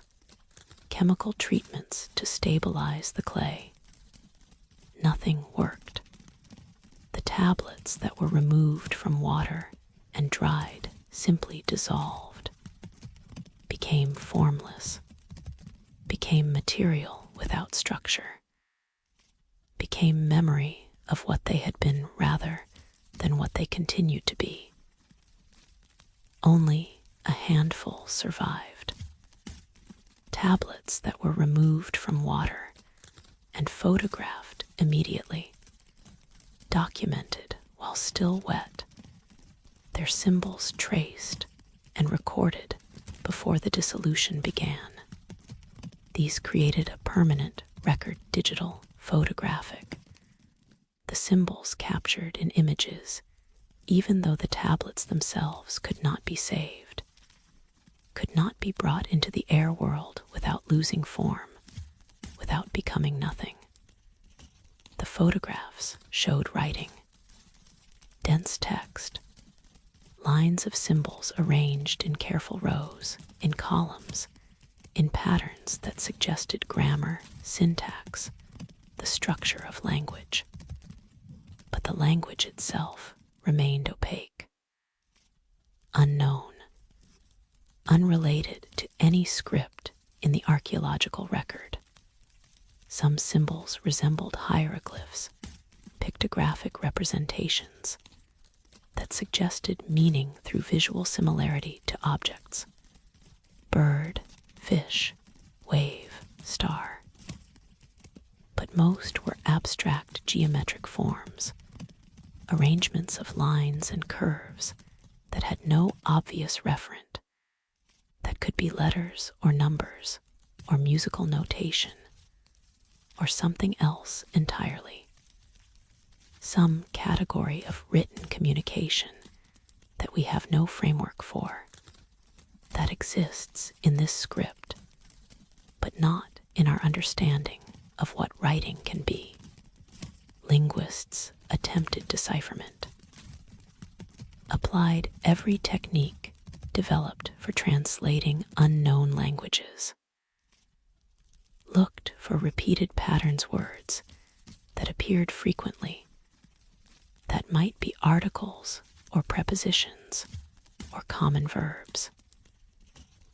Looked for mathematical sequences, numbers, perhaps, or dates, or quantified information that would follow recognizable patterns regardless of language. Looked for proper names words that appeared in specific contexts, that might indicate people or places or deities, that could be identified through their position in text, even without knowing what they meant. But the script resisted, refused to yield its secrets. The patterns that appeared might be linguistic structure, or might be something else: poetic meter, ritual formulae, the encoding of knowledge that was not primarily verbal, but existed in some other form that required writing to preserve. But that could not be reduced to simple translation, to word-for-word correspondence between their language and ours. One section appeared repeatedly across multiple tablets, a sequence of symbols, perhaps 50 characters that showed up with minimal variation, that seemed to be quoted, referenced, repeated in the way that sacred texts are repeated, that prayers are repeated, that foundational knowledge is invoked across different contexts as authority, as grounding, as the touchstone that all other knowledge refers back to. Scholars called this the core sequence, theorized that it might be their creation myth, their fundamental cosmological statement, their equivalent of in the beginning, or from chaos came order, or whatever formulation this civilization used to explain existence, to account for the world, to answer the questions that every culture must answer about where we came from, and why we are here, and what it all means. But without the ability to translate,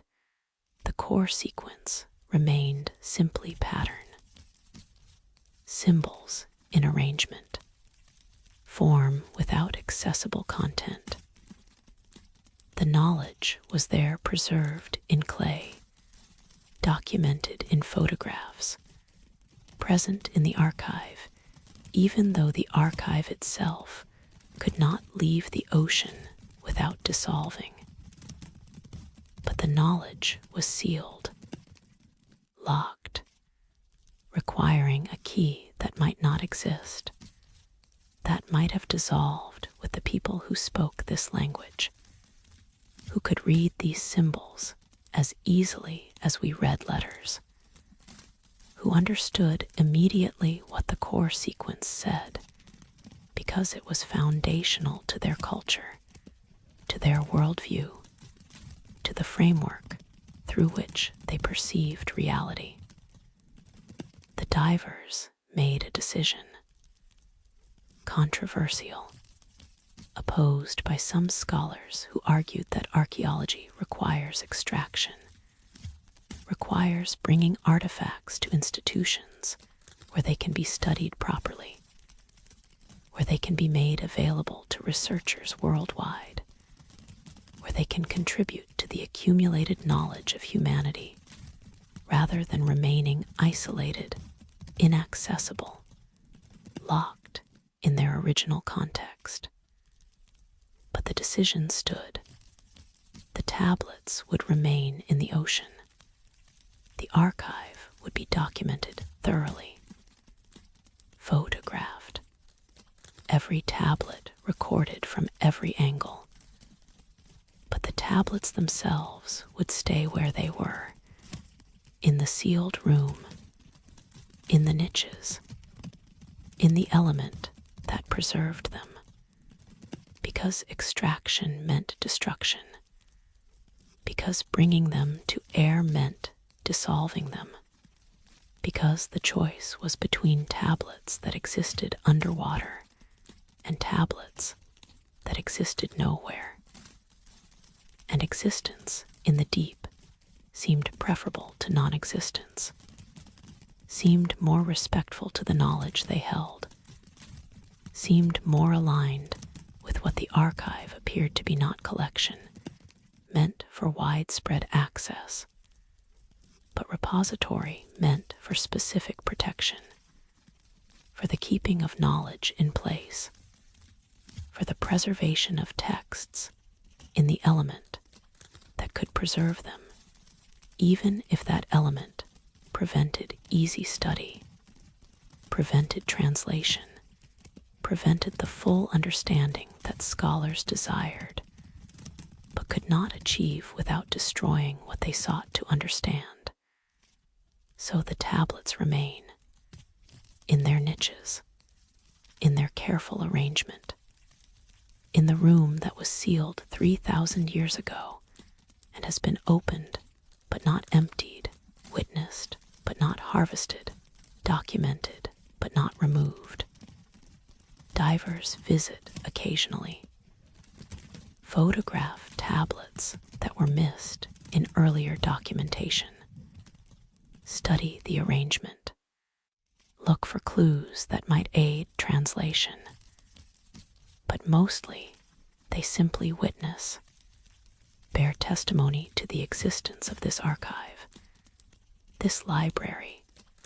this collection of knowledge that was important enough to preserve, sacred enough to seal, profound enough that even 3,000 years later, even in a civilization that has fallen and a language that has died, the tablets maintain their patient presence, their refusal to dissolve while in water, their insistence that knowledge must be kept in context, must remain in relationship with the element that preserves it, must exist in the place it was placed, rather than being scattered across museums and universities and the fragmented geography of modern scholarship. Perhaps the knowledge was never meant to be portable. Perhaps it was location specific. Perhaps the tablets say things that can only be understood in the temple, in the depth, in the presence of the spirals and the circulating water and the architecture that creates context for meaning,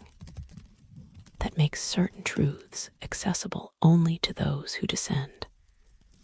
who submit to pressure and cold, and the particular consciousness that depth creates, who are willing to read underwater, to study in darkness, to accept that some knowledge requires not just intellectual effort, but physical transformation, not just mental preparation, but the actual change of element, of state, of being that occurs when you leave the surface world and enter the realm where these tablets have always existed, where they were written, and where they continue to wait, patient as clay, silent as water, holding what they hold in symbols that refuse to be anything but themselves beautiful, precise, mysterious, and utterly, completely untranslatable, except perhaps to those who have undergone the same transformation that the people who wrote them underwent, who have passed through the same threshold, who understand what it means to exist in water rather than air, in pressure rather than lightness, in the depth where different rules apply and knowledge takes different forms, and writing itself becomes something other than marks on a surface, becomes instead relationship between reader and text that cannot occur in museums, cannot occur in archives, can only occur here in this room, in this darkness, in this element that preserves what air would destroy, that keeps what surface would scatter, that holds in its cold patient embrace the words of a vanished people who understood something about knowledge and preservation, and the proper relationship between text and place that we are only beginning to glimpse, only beginning to honor by leaving what we found where we found it, by allowing the tablets to exist in their own element, on their own terms, in the archive beneath the waves where they have always been, and where, perhaps, they will always remain readable, but not read, present, but not possessed, waiting for the one who can finally understand not by extracting them, but by joining them, by descending deep enough and staying long enough to read in water, to comprehend in darkness, to receive knowledge in the element that keeps it, that guards it, that offers it only to those willing to cross the threshold, to change states, to become temporarily what the writers were creatures of depth, of pressure,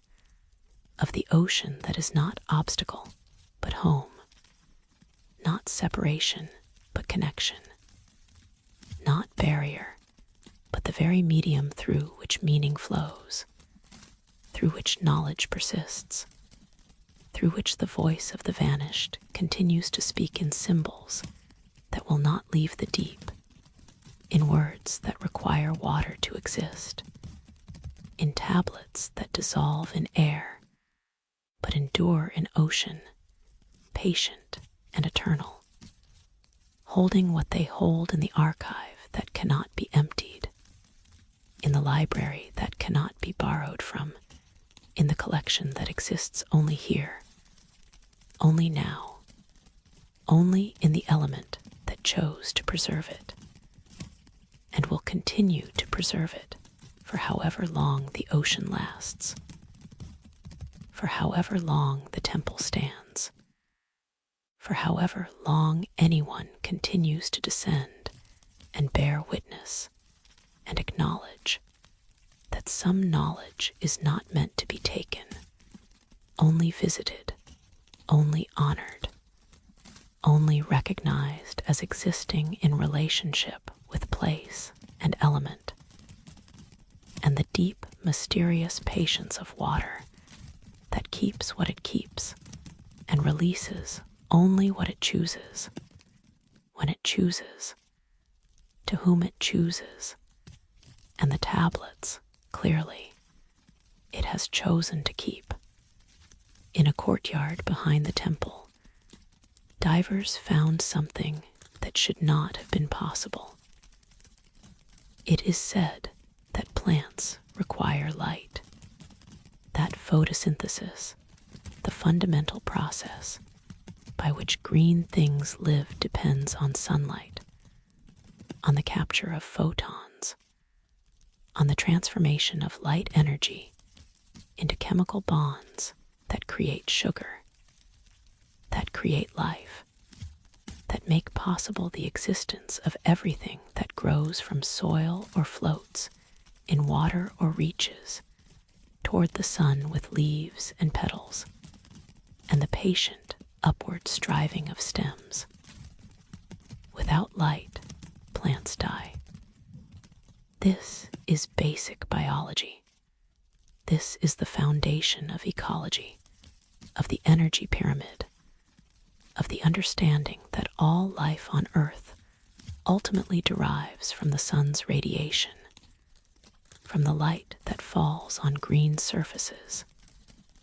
and is captured, transformed, made into matter that can be eaten, that can sustain, that can support the entire intricate web of who eats what and who depends on whom. at 70 meters deep, light does not penetrate. The sun's rays are absorbed by water long before they reach these depths. The ocean here exists in perpetual darkness,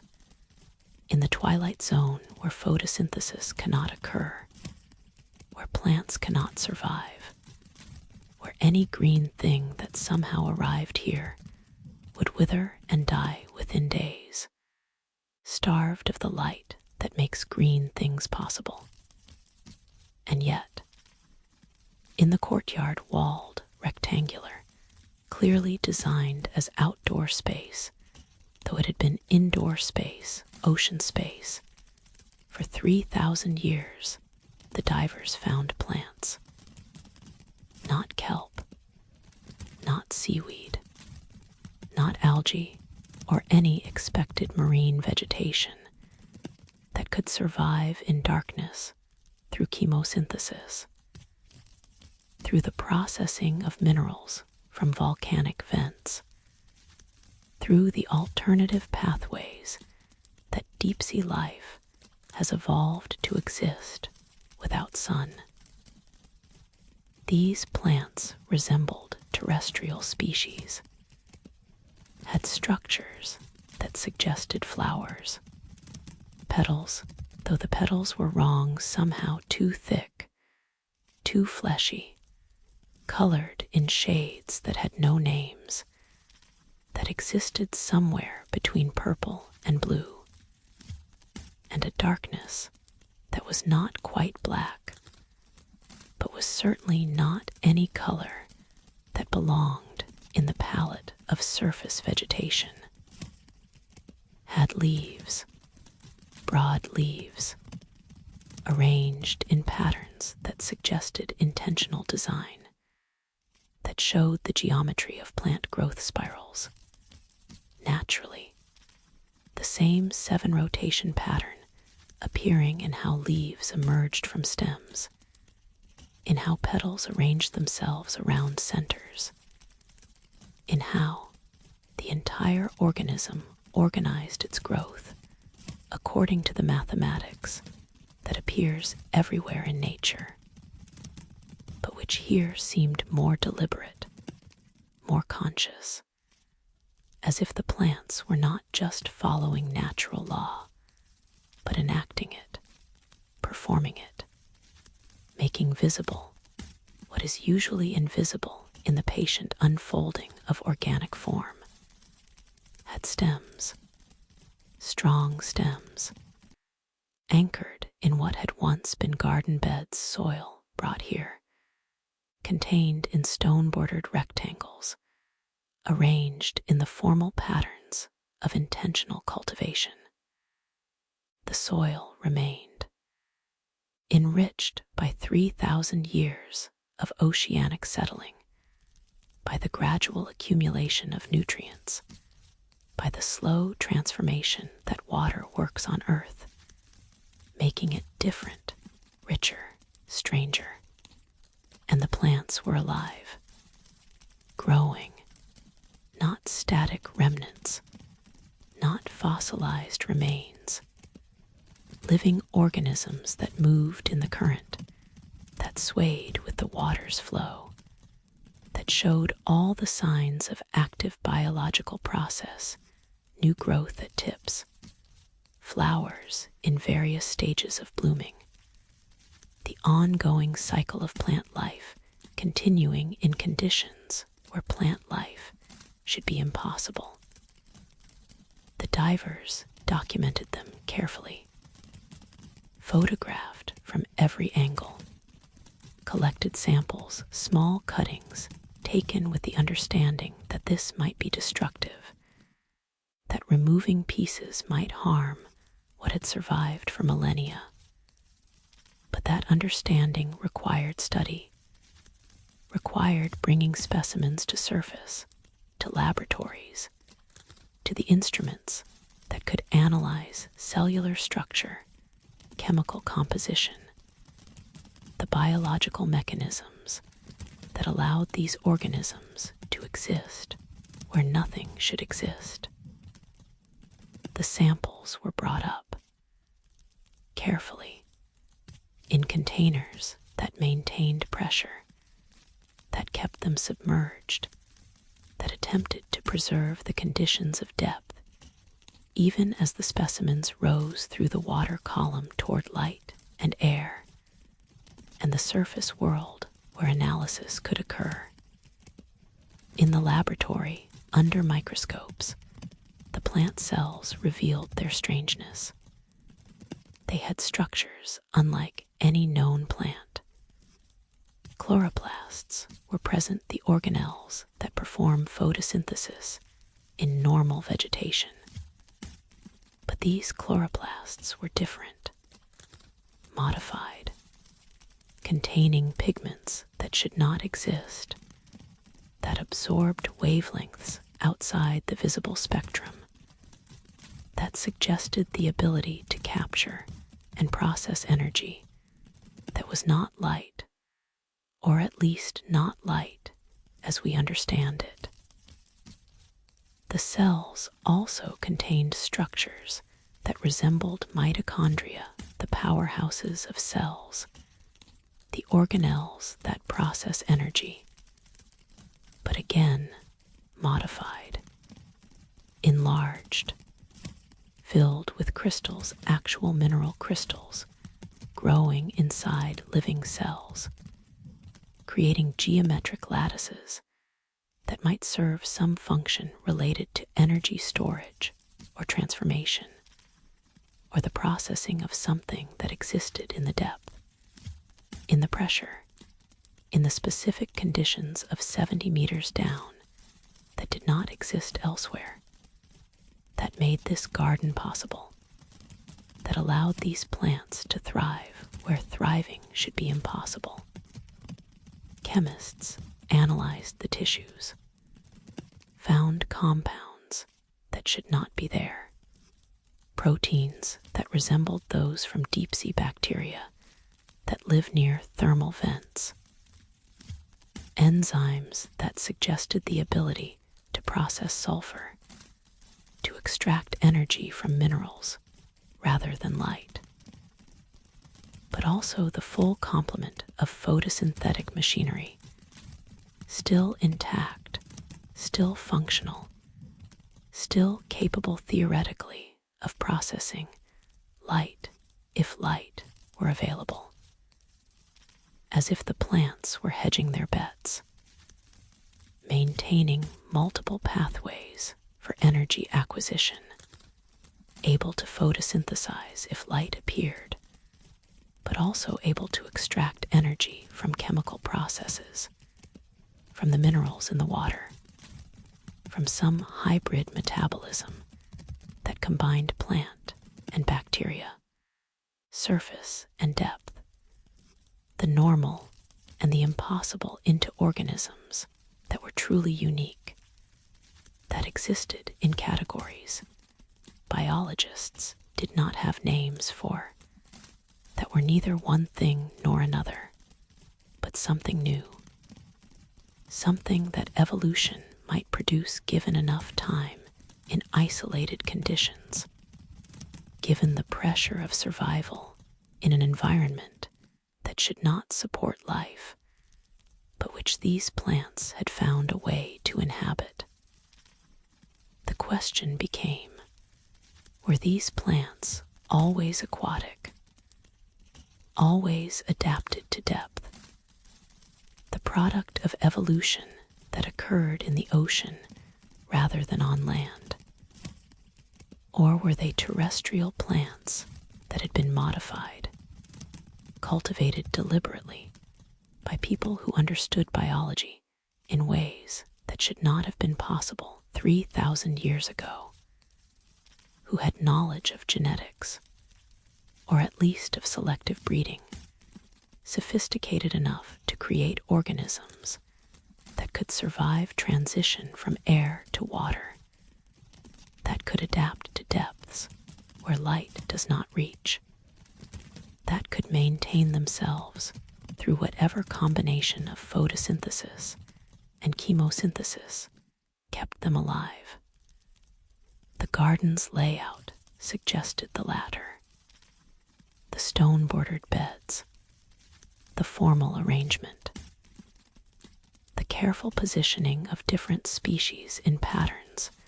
that showed aesthetic sense, that created visual harmony even underwater, even in darkness, where the only eyes to see were the occasional visiting divers with their lamps. This was horticulture. This was landscape design. This was the deliberate creation of beauty in outdoor space, the human impulse to cultivate gardens that exists across cultures, across time periods, that speaks to something deep in us about the need to shape nature, to create order from wildness, to make spaces where the organic and the designed meet, where growth is guided but not controlled, where beauty emerges from the partnership between human intention and plants' own capacity for form. But this garden was different because it grew in darkness, because it required no tending, had received no tending for 3,000 years, yet continued to flourish,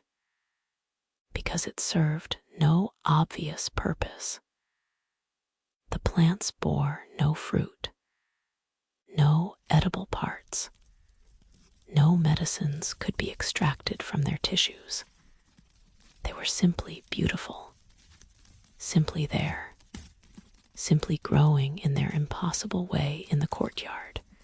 where they had been planted by hands that understood things about plants that we are only beginning to glimpse, that had knowledge we have lost or never possessed, that knew how to make things grow where growing should not occur. One botanist who studied the samples extensively wrote, "These plants are not trying to survive. They are thriving. They have found their proper element. Water at 70 meters, in complete darkness, in constant cold and pressure. This is not stress for them. This is home. They are as adapted to these conditions as ferns are to forest floors, as cacti are to deserts, as any plant is to its native environment. Whoever created this garden understood that plants can adapt to any condition if given the right modifications, the right preparation, the right understanding of what adaptation requires. These are not surface plants trying to survive underwater. These are depth plants, ocean plants, plants that belong here and nowhere else, that would probably die if brought to the surface, if exposed to light and air and the conditions we think of as normal for vegetation. Attempts to cultivate the plants in aquariums failed, even when pressure and temperature were controlled, even when the water chemistry was matched precisely to the ocean at 70 meters, the plants declined, lost color, stopped producing new growth, within weeks died, as if they required not just the physical conditions of depth, but something else, something about the location, about being in that specific courtyard, in that specific temple, surrounded by that specific stone carved with those specific spirals, as if place mattered, as if the plants were not just adapted to environmental conditions, but were in relationship with the site itself, drawing something from the temple, from the spirals, from whatever the architecture did, whatever purpose it served, whatever it created or maintained or channeled that allowed impossible gardens to grow. So the garden remains, in the courtyard, behind the temple,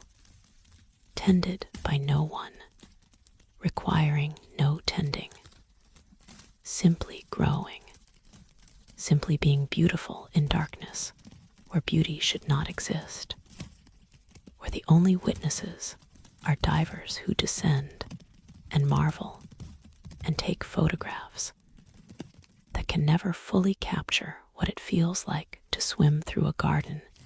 at 70 meters deep, to see flowers blooming where flowers should not bloom, to understand that beauty requires no audience, that cultivation continues even in the absence of cultivators, that some things persist not because they are maintained, but because they were created so perfectly, so completely, so in harmony with their place that maintenance becomes unnecessary, that the garden tends itself,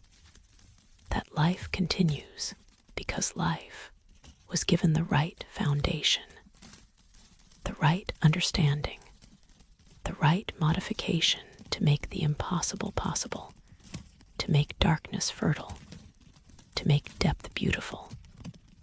to prove that plants can grow anywhere if someone understands them deeply enough, loves them completely enough, knows how to make them at home in elements that seem hostile, but which, with the right preparation, with the right knowledge, become hospitable, become nurturing,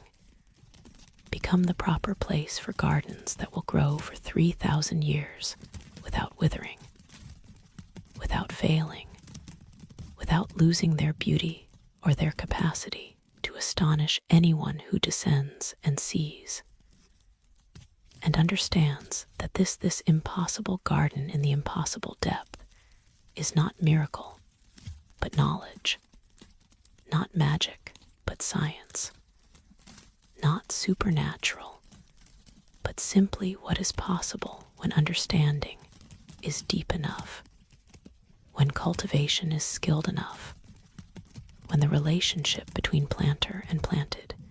is perfect enough to create gardens that outlast empires, that persist through submersion and abandonment, that continue their patient blooming in darkness and cold and pressure, asking nothing, offering beauty, teaching the lesson that life is more adaptable than we imagine, more persistent than we believe, more capable of finding ways to exist in conditions we think are impossible, but which, given the right knowledge, given the right care, given the right understanding of what life actually requires, rather than what we assume it requires given all this, life continues. Life flourishes. Life blooms in the dark garden behind the temple,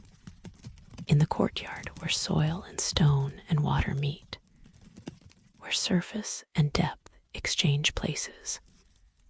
where the impossible happens daily, quietly, beautifully, witnessed by no one, but continuing nonetheless. The garden tending itself, the flowers opening in darkness, the leaves unfurling according to spirals that match the temple carvings, the whole organic symphony continuing without conductor, because it was composed so well, so completely, that it plays itself eternally in the courtyard beneath the waves, in the temple's central chamber, positioned with such precision that it must have been the focus, the destination, the reason for the entire structure, sat a vessel. It is said that every sacred space has a center, a point toward which all architecture leads, around which all ritual organizes, where the purpose of the place becomes concentrated, becomes visible, becomes accessible to those who have made the journey from threshold to heart, from entrance to sanctum, from the outer precincts, where the profane still touches the sacred, to the innermost chamber, where only the sacred remains. This vessel was that center. Stone, circular, carved from a single block of granite, the same red granite from Aswan that appeared throughout Egyptian construction, that spoke of connections to that ancient culture, or at least to the same geological source, to the same understanding that granite was the material for permanence, for things meant to endure, for objects whose purpose would outlast their creators. The vessel was about the size that would require 2 people to carry if it were empty, impossible to move if filled. And it was filled with water. Of course, everything here was filled with water, submerged in the element that had claimed the temple 3,000 years ago. But the vessel's water was different, moved differently. When divers approached, when their lights fell across it, when they hung suspended in the chamber watching, they saw that the water in the vessel circulated, swirled, maintained its own pattern independent of the surrounding ocean, independent of the currents that moved through the temple, independent of any physical cause that instruments could detect. The circulation was gentle, not violent, not the rushing vortex of a drain or the chaos of turbulence. Smooth, laminar, the kind of flow that speaks of deep order, of movement governed by precise laws, of liquid following paths determined by forces that are not random, that are not chaotic, but that emerge from the interaction of vessel and water and something else, something that the divers could not identify, but which clearly existed, which clearly shaped the flow, which clearly maintained this pattern across millennia. The water turned clockwise, always clockwise, never reversing, never pausing. Continuous circulation that might have been running since the day the vessel was filled, that might have begun when the ocean first entered the temple, that might be eternal for all anyone could determine, perpetual motion, not in the mechanical sense, but in the fluid sense, water finding its path and following it endlessly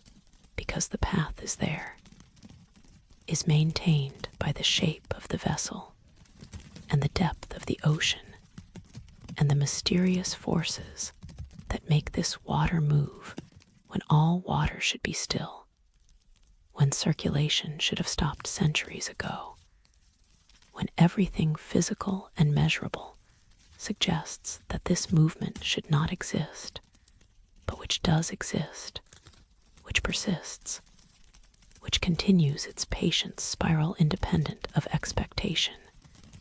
independent of physical law as we understand it, independent of everything except whatever made it begin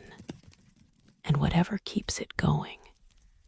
and those things remain unknown, unmeasured, mysterious. Researchers attempted to determine the cause, brought instruments, measured temperature, no difference between the vessel's water and the surrounding ocean, measured salinity identical, measured dissolved oxygen the same, chemical composition no variation. The water in the vessel was ocean water, was indistinguishable from the water that filled the rest of the temple, the rest of the chamber, the rest of the sea at this depth, except that it moved, except that it circulated, except that it completed what appeared to be, though counting was difficult, though certainty was impossible, though the movement was too smooth to measure in discrete rotations, 7 cycles before returning to its starting configuration, before beginning again the pattern that it followed continuously, eternally, in the vessel that held it, that shaped it, that made possible this impossible flow. They looked for hidden channels, for connections to underground currents, for any physical mechanism, thermal vents, geological activity, tidal forces amplified by the vessel's shape. Found nothing. The vessel sat on solid stone, had no openings except its top, was filled with water that was identical to the surrounding ocean except for this one quality. It moved when it should be still. One physicist spent weeks studying the circulation, set up cameras to record it continuously, analyzed the footage frame by frame, attempted to model the flow using computational fluid dynamics, using every equation that governs how liquids move, how they respond to pressure and gravity, and the forces that shape flow. The models failed, could not reproduce what the cameras showed, could not account for the persistence of circulation without energy input, without mechanism, without anything that should maintain movement across time. He published a paper, cautiously, acknowledging that the phenomenon defied explanation, suggesting hesitantly, because it sounded unscientific, because it approached territory that physics typically avoids, that perhaps the vessel itself was doing something, that perhaps the stone had properties not yet measured, not yet understood, that perhaps the carving, the shaping, the precise geometry of the vessel's interior created conditions where water behaved differently, where normal rules were suspended, where circulation could persist without violating conservation of energy, because the energy came from somewhere else, from the stone itself, perhaps, from whatever made the temple hum, from whatever frequency the spirals maintained, from the same mysterious source that allowed gardens to grow in darkness and tablets to exist only in water. The vessel's interior was carved, not smooth, lined with channels, shallow grooves that spiraled from the rim toward the center, creating paths that guided flow, that shaped circulation, that made visible in stone the pattern that the water followed. 7 channels, 7 spirals, each one carved with precision that suggested not decoration, but function, not aesthetics, but engineering, not art, but the encoding of knowledge about how water moves, how stone shapes movement, how form determines flow when form is precise enough, when it matches something fundamental about liquid dynamics, about the mathematics that govern circulation. At the center of the vessel, at the point where the 7 spirals converged, was a depression, circular, smooth, deeper than the rest of the interior, as if the water was meant to pool here, to accumulate, to find its deepest point and rest. But the water did not rest, did not accumulate, moved through the center as it moved through the rest of the vessel,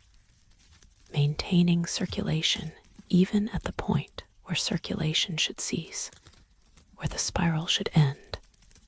where movement should become stillness. One diver, the same one who had dreamed of the temple before finding it, reached into the vessel, placed his hand in the circulating water, felt it move around his fingers, felt the flow interrupted but not stopped, diverted but not ceased, and felt something else, the same vibration that the stone carried, but stronger here, more focused, as if the water was amplifying it,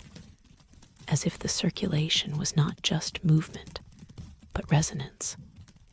not just flow, but the physical manifestation of whatever frequency the temple maintained, whatever pattern it held, whatever purpose it served that required not just carved spirals on walls, but active spirals in water, liquid patterns that moved continuously, that performed whatever function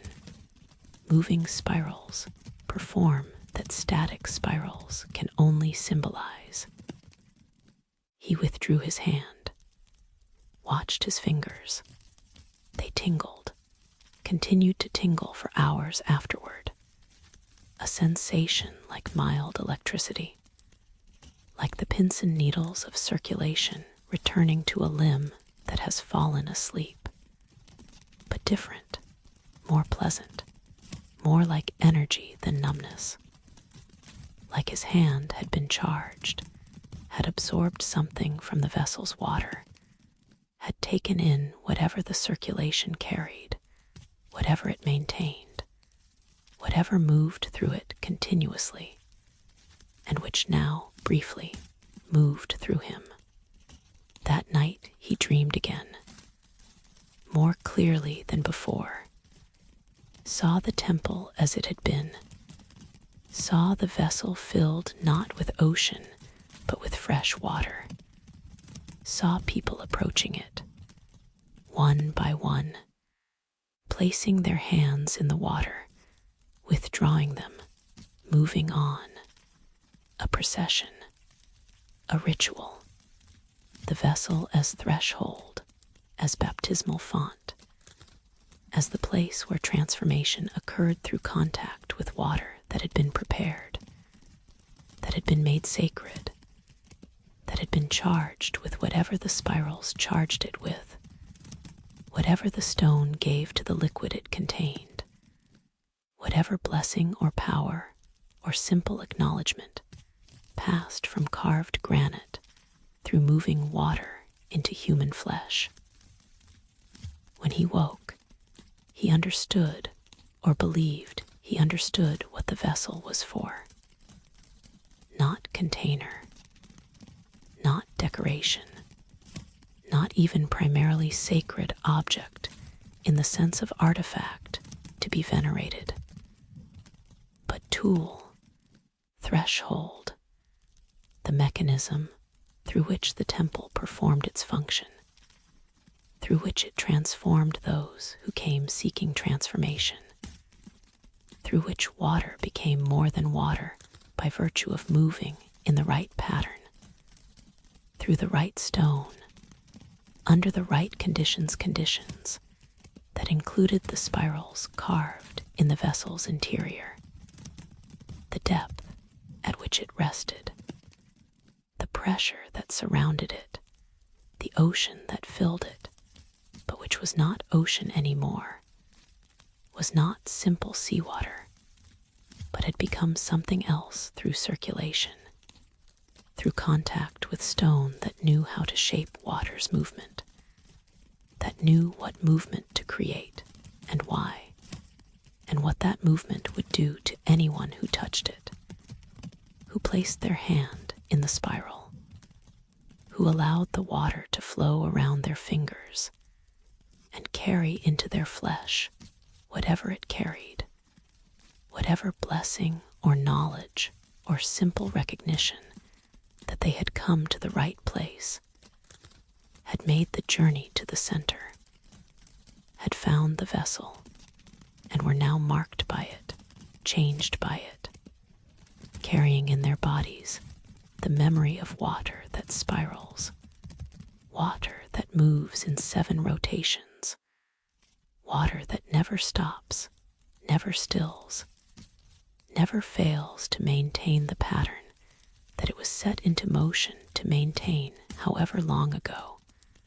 by whoever understood vessels and water, and the relationship between carved stone and circulating liquid. The vessel remains in the central chamber, holding its water, maintaining its circulation. 7 spirals leading to a center that is not ending but continuation, not stillness but persistent movement, not the place where flow stops, but the place where flow renews, where the pattern begins again, where the water turns and turns and turns in its patient, eternal spiral, waiting for the next hand to touch it, the next person to stand before it and recognize what it is, what it offers, what transformation it provides to anyone willing to place flesh in spiral water, anyone brave enough or devoted enough or simply present enough to reach into the vessel and allow themselves to be touched by what it holds, by what it maintains, by the water that has been circulating for 3,000 years and which shows no sign of stopping, no evidence of slowing, no indication that it will ever cease its spiral, its 7 rotations, its patient movement around the carved channels that guide it, that shape it, that make it what it is, not simple water, but water that has learned the spiral, that has become the spiral, that moves in the pattern that all things move in if given the right vessel, the right stone, the right understanding of how form shapes substance and substance follows form, when form is precise enough, sacred enough, true enough to the mathematics that govern flow, that determine movement, that make circulation possible, that make the impossible actual, that make mystery physical, that make the vessel a doorway, a threshold, a place where water stops being mere element and becomes instead medium for transformation, carrier of blessing, liquid embodiment of the spiral that turns 7 times and returns to the beginning, which is not behind but ahead, not past but future, not ending but the place where everything eternally begins again. In the houses, in the streets, in the plaza nowhere did archaeologists find bones. It is said that death leaves traces, that bodies, once life has left them, become objects subject to the same physical laws as any other matter. They decay, they decompose, they are acted upon by bacteria and chemistry, and the patient work of time that breaks down all things, that returns flesh to its elements, that eventually leaves only bone, calcium, and minerals that persist long after soft tissue is gone, that can remain for millennia, that become fossils, that allow us to know that something once lived here, once breathed, once moved through the world before dissolving back into it. A city should have bones, a population that lived here for years, generations, centuries. They would have died. Of age, of illness, of the 1,000 natural shocks that flesh is heir to. And they would have been buried, or cremated, or exposed according to whatever funerary customs they practiced. But traces would remain. Some evidence of death, of the infrastructure that every culture creates to handle the fact that people die, that bodies must be dealt with, that the dead require attention, even as they transition from presence to absence. But here, nothing. No cemetery beyond the city walls. No cremation grounds. No evidence of burial beneath houses, though some cultures buried their dead under floors, kept them close, maintained the family across the boundary of death. No bones scattered in the streets, though if the city had been abandoned suddenly, if catastrophe had struck,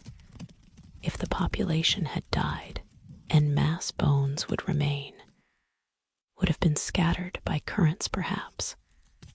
but would still exist somewhere in the sediment, somewhere in the ruins, somewhere in the archaeological record. The absence was so complete, it became the thing most noticed, most discussed,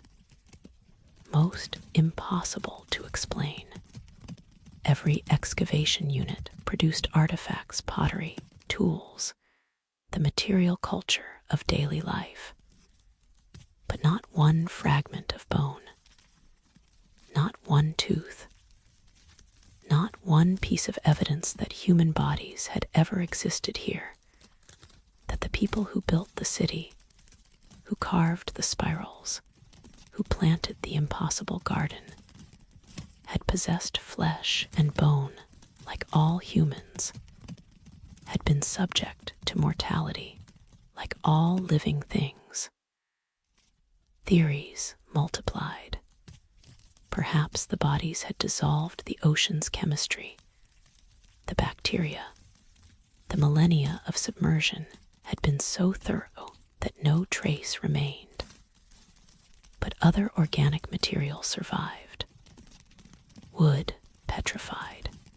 cloth fragments, seeds from the garden recognizable. If these could persist, bone should persist. Bone is more durable than wood, more mineral than organic, more likely to survive 3,000 years underwater than any textile or plant material. Perhaps the bodies had been removed before the flooding, the city abandoned, the dead disinterred and taken elsewhere, leaving only the architecture, only the empty houses, only the streets that remembered footsteps, but held no evidence of the feet that made them. But this required foreknowledge, required knowing the flood was coming, required time and organization to remove every skeleton from every grave, to leave no evidence, to create such complete absence that millennia later archaeologists would stand in the ruins and wonder if anyone had ever actually lived here, or if the city had been built by people who visited, who used it for ceremony perhaps, who came and went, but never died, never left bones to document their mortality. Or perhaps they didn't die here. Perhaps this was not a residential city in the normal sense. Perhaps it was pilgrimage site, temple complex, the place you came for ritual and transformation, but returned from, went back to some other city, some other place where ordinary life occurred, where bodies grew old and sick and eventually died, and were buried according to custom in cemeteries that existed elsewhere, in places the divers had not found, that remained hidden beneath other sections of ocean or had been on land, and were destroyed long ago by the normal erosion that claims all things built at the boundary between sea and shore. But the houses argued against this. The worn benches, the tools showing years of use, the domestic details that spoke of living, of daily life, of the accumulated routine of existence in place. People had lived here, had made this city home, had sat on these benches and used these tools and walked these streets day after day in the unremarkable ongoing flow of normal life. They had lived, but they had not died, or had died elsewhere, or had died in ways that left no bones, no physical trace, no evidence that could survive 3,000 years underwater to testify to their mortality. One archaeologist specializing in funerary practices, in the ways cultures handle death, studied the absence systematically, examined every house, every public building, every space where bodies might have been placed, where burial might have occurred, where some trace of mortuary practice might have survived. Found nothing. Wrote a paper titled "The City Without Death" that became controversial not for its findings, but for its implications, for what it suggested about the people who built here, about their relationship with mortality, about the possibility that they had understood death differently, had practiced it differently, had approached the boundary between living and not living in ways that left no traces archaeology could recognize. She proposed that perhaps they had no dead because they had not conceived of death as ending. Perhaps their worldview, their cosmology, their understanding of what happens when breath stops allowed for continuation that did not require bodies, that did not produce corpses, that made burial unnecessary, because what most cultures bury the shell left behind when consciousness departs was for them not remainder, but transformation, not thing to be disposed of, but stage in process, not body, but chrysalis that dissolved, that was reabsorbed, that returned to elements so completely that no trace remained, because leaving traces was not the point, was perhaps actively avoided, was perhaps understood as clinging when release was required, as holding what should be let go, as making permanent what should be temporary, the body's final act being complete dissolution, complete return, leaving nothing but memory and the architecture they built, the spirals they carved, the knowledge they encoded in tablets that existed only in water and gardens, that grew in darkness and vessels, that circulated in patterns, that would persist long after the bodies that created them had dissolved back into the ocean, back into the elements, back into the vast recycling that makes all things from the same materials used and released and used again in the endless turning of matter through forms, through lives, through the spiral that includes not just 7 rotations, but infinite rotations, not just the pattern carved in stone, but the pattern enacted in flesh and bone, and the eventual releasing of flesh and bone back into the universe that made them. Or perhaps other scholars whispered they didn't die. Not in the normal sense. Perhaps the transition into water was not catastrophe, but chosen transformation. Perhaps the people walked into the rising tide deliberately. Perhaps they understood submersion not as death, but as change of element, as passage from air to water, from breath to something else, from the state of living on land to the state of existing in ocean.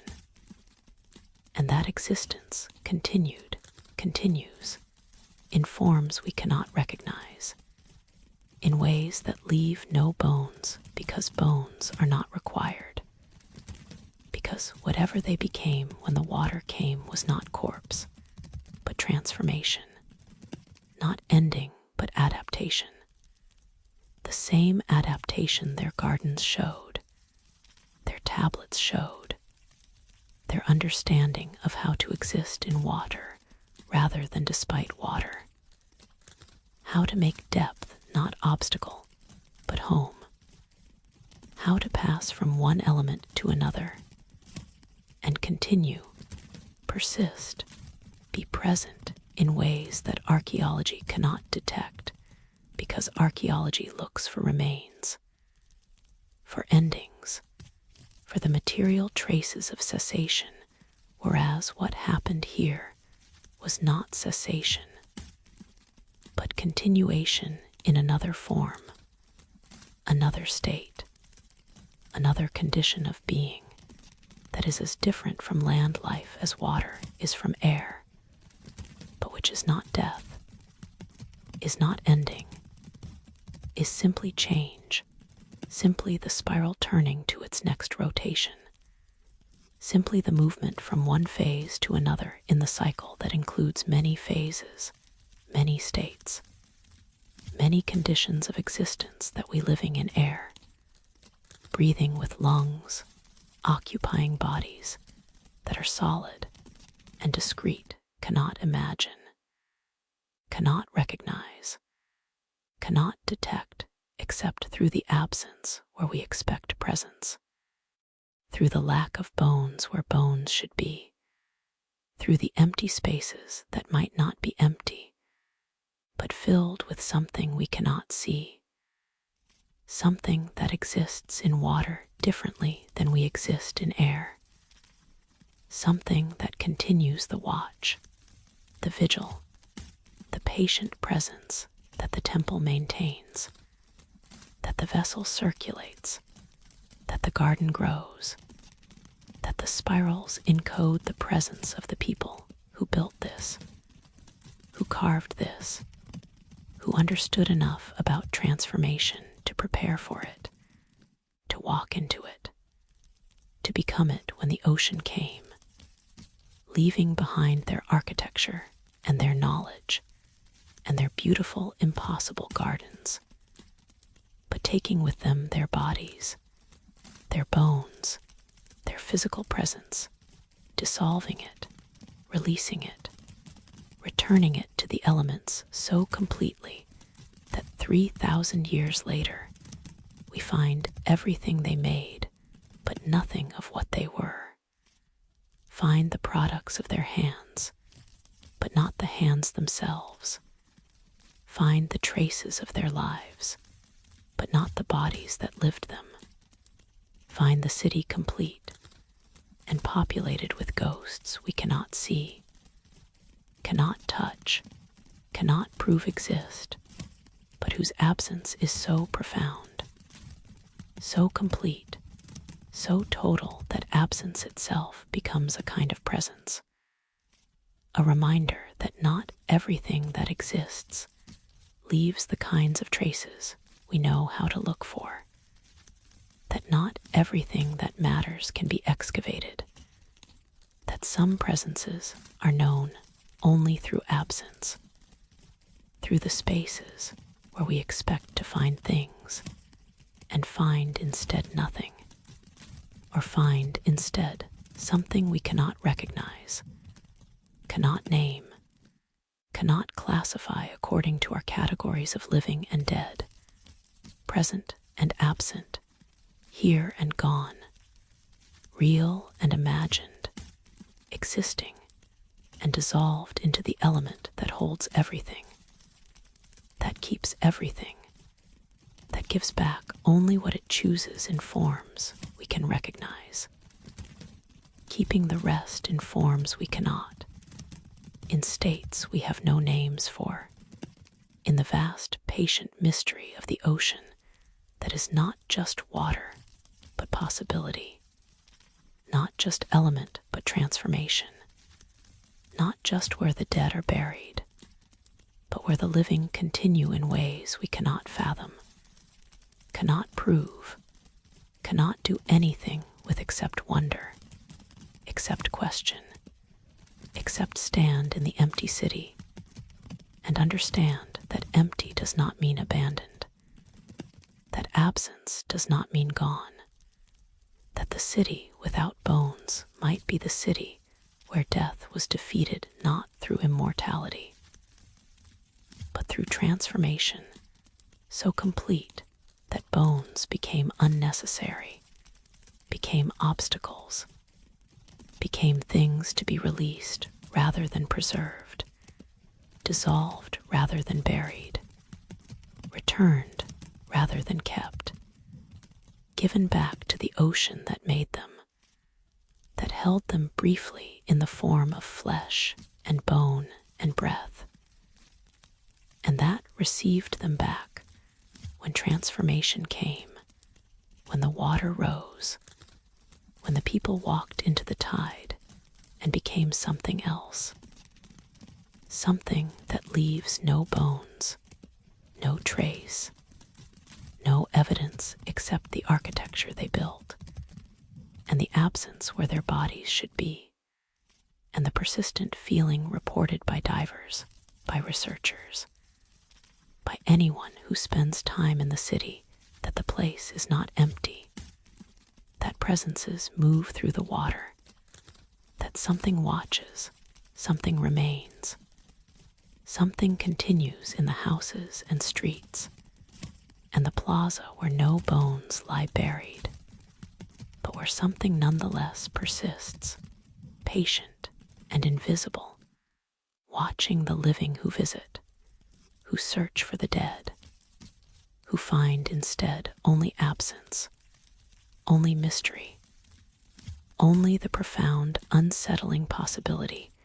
that death and transformation are not the same thing, that bodies and beings are not equivalent, that the people who built this city understood something we have forgotten or never knew about how to continue beyond the body, beyond the bone, beyond the material traces that archaeology depends upon understood and enacted and demonstrated,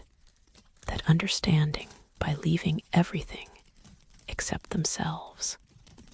by dissolving into the ocean that held them, by becoming water or becoming something that exists in water, by transforming so completely that we can find no evidence of what they were, but feel everywhere the presence of what they became, what they continue to be in the city that has no bones, the streets that hold no dead, the houses where people lived and left and did not die, but passed into something else, something that continues, something that persists, something that watches still from the absence where bones should be, from the mystery at the heart of the empty city, from the profound silence that is not empty, but full, not vacant, but populated, not dead, but alive in ways we cannot recognize, cannot measure, cannot do anything with except acknowledge, except wonder, except allow the mystery to remain mystery, the absence to remain absence, the city without death to keep its secret in the patient depths, where the ocean holds what it holds and releases only what it chooses, and keeps the rest, keeps it all in forms we cannot see, in states we cannot name, in the vast transforming waters where nothing is lost, but everything changes, where dying might be just another word for spiral turning, for rotation continuing, for the movement from one state to another that looks like ending, but is actually continuation, looks like death, but is actually transformation, looks like absence, but is actually presence in another form, another element, another way of being that the ocean knows and keeps, and will not explain to those who search for bones, who look for endings, who expect death to leave traces when perhaps death their death. This civilization's death left no traces because it was not death at all, but passage, but crossing, but the movement from air to water, and the continuation beyond in ways we cannot fathom, but which the empty city, the absent bones, the persistent presences suggest is possible, is actual, is what happened here when the ocean came, when the people chose or were chosen, when transformation occurred and bodies dissolved and something else began, something that continues still in the city beneath the waves where no bones lie because bones were not needed, were not kept, were not the point at all, but merely the temporary scaffolding that life required for one phase, one rotation of the spiral, one turning of the pattern that continues beyond flesh, beyond calcium, beyond the material substrates we mistake for essence, beyond everything solid into everything fluid, into the ocean that is not grave, but womb, not ending, but beginning, not death, but the spiral's next rotation, endlessly turning, endlessly continuing, in the city where no bones lie, because no one died. They only changed, they only transformed, they only spiraled into the next phase, and the next, and the next, forever, in water, in depth, in the absence that is presence, in the mystery that refuses to resolve, in the empty city that is full, impossibly full, with what we cannot see, but what nonetheless remains. Divers who spent extended time at the site began reporting something that could not be recorded. It is said that the ocean has voices, the clicking of dolphins, the songs of whales, the crackling of shrimp. The sea is not silent, but filled with sound, with communication, with the acoustic landscape that marine life uses to navigate, to find food, to locate mates across distances that visibility cannot span, where sight fails but sound travels, where the medium of water carries vibration better than air ever could. But the sounds the divers reported were different, were not animal communication, were not the mechanical noises of equipment, of regulators breathing, of fins pushing water. These sounds seemed to come from the temple itself, from the stone, from the water moving through drowned corridors, from somewhere in the architecture, or from the architecture itself, creating tones that should not exist, that had no source, but were nonetheless heard, perceived, experienced by those who descended and waited, and listened with the particular attention that depth requires, that the ocean teaches, that comes from existing in an environment where sound is everything, and vision is almost nothing. The sounds were described as singing. Not human singing, no words, no recognizable melody from any known tradition, but singing in the sense of sustained tones, of harmony, of multiple pitches occurring simultaneously in patterns that suggested music, that felt intentional, that created the impression not of random noise, but of composition, of structure, of someone or something producing organized sound for reasons that might be aesthetic or communicative or simply expressive. The ocean finding voice, the temple sounding its own nature, the stone singing the song it had been carved to sing. Some said it sounded like wind chimes, but gentle, barely audible, the kind of sound you had to be perfectly still to hear, perfectly quiet, perfectly attuned, the kind of sound that exists at the threshold of perception, that might be actual external vibration, or might be the nervous system interpreting some other sensation as sound, translating pressure or electromagnetic fields, or the body's own resonance into audio experience, because that's the category the brain has for this kind of input, for this quality of subtle rhythmic stimulation. Others described it as voices in harmony, multiple tones at once, creating chords. Not dissonant, the intervals were pleasing, were consonant, were the kind of harmonies that Western music theory would recognize as stable, as resolved, as the endpoint of tension rather than its creation. Major thirds, perfect fifths,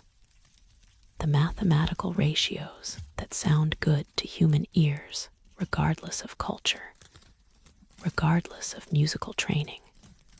because they reflect the physics of vibration, the natural harmonics that emerge when strings or columns of air or any resonating medium produces sound. The sounds were not constant, came at specific times, though the times did not correlate with tides, with moon phases, with any predictable environmental pattern. Divers would spend hours in the temple hearing nothing but ocean noise. Then, suddenly, the tones would begin, would last for minutes, 10, 15, sometimes longer, then fade, return to silence, leave only the memory and the question, what had just occurred? What had produced those sounds? And why? Attempts to record the sounds failed. Underwater microphones were positioned throughout the temple complex, left to record continuously, hours of audio captured. But playback revealed only the expected ocean sounds currents, the creaking of equipment, the breathing of divers when divers were present. The singing, the harmonies, the tones that multiple witnesses insisted they had heard simultaneously, these appeared nowhere in the recordings, as if the sounds existed only for human ears, only for consciousness, only in the subjective experience of listening, rather than in the objective reality that microphones capture. This failure to record did not mean the sounds were imaginary. All the divers agreed on the timing when someone heard the singing. Everyone present heard it. They would look at each other, would make gestures of acknowledgement, would confirm through eye contact and shared experience that yes, this is happening. We all perceive this. This is not individual hallucination, but collective experience. Something actual occurring in shared reality, even if that reality cannot be documented, cannot be brought back to surface, cannot be made available to those who have not descended, who have not waited in the temple, who have not experienced the particular consciousness that depth creates. Some sounds seem to come from specific locations. The vessel in the central chamber, divers reported tones emerging from the circulating water. Pure tones, single pitches that sustained longer than any sound wave should sustain, that did not decay, but remained constant, unwavering, as if the water itself was vibrating, was producing sound through its circulation, through its movement in the carved spirals, through some interaction between liquid and stone that created resonance,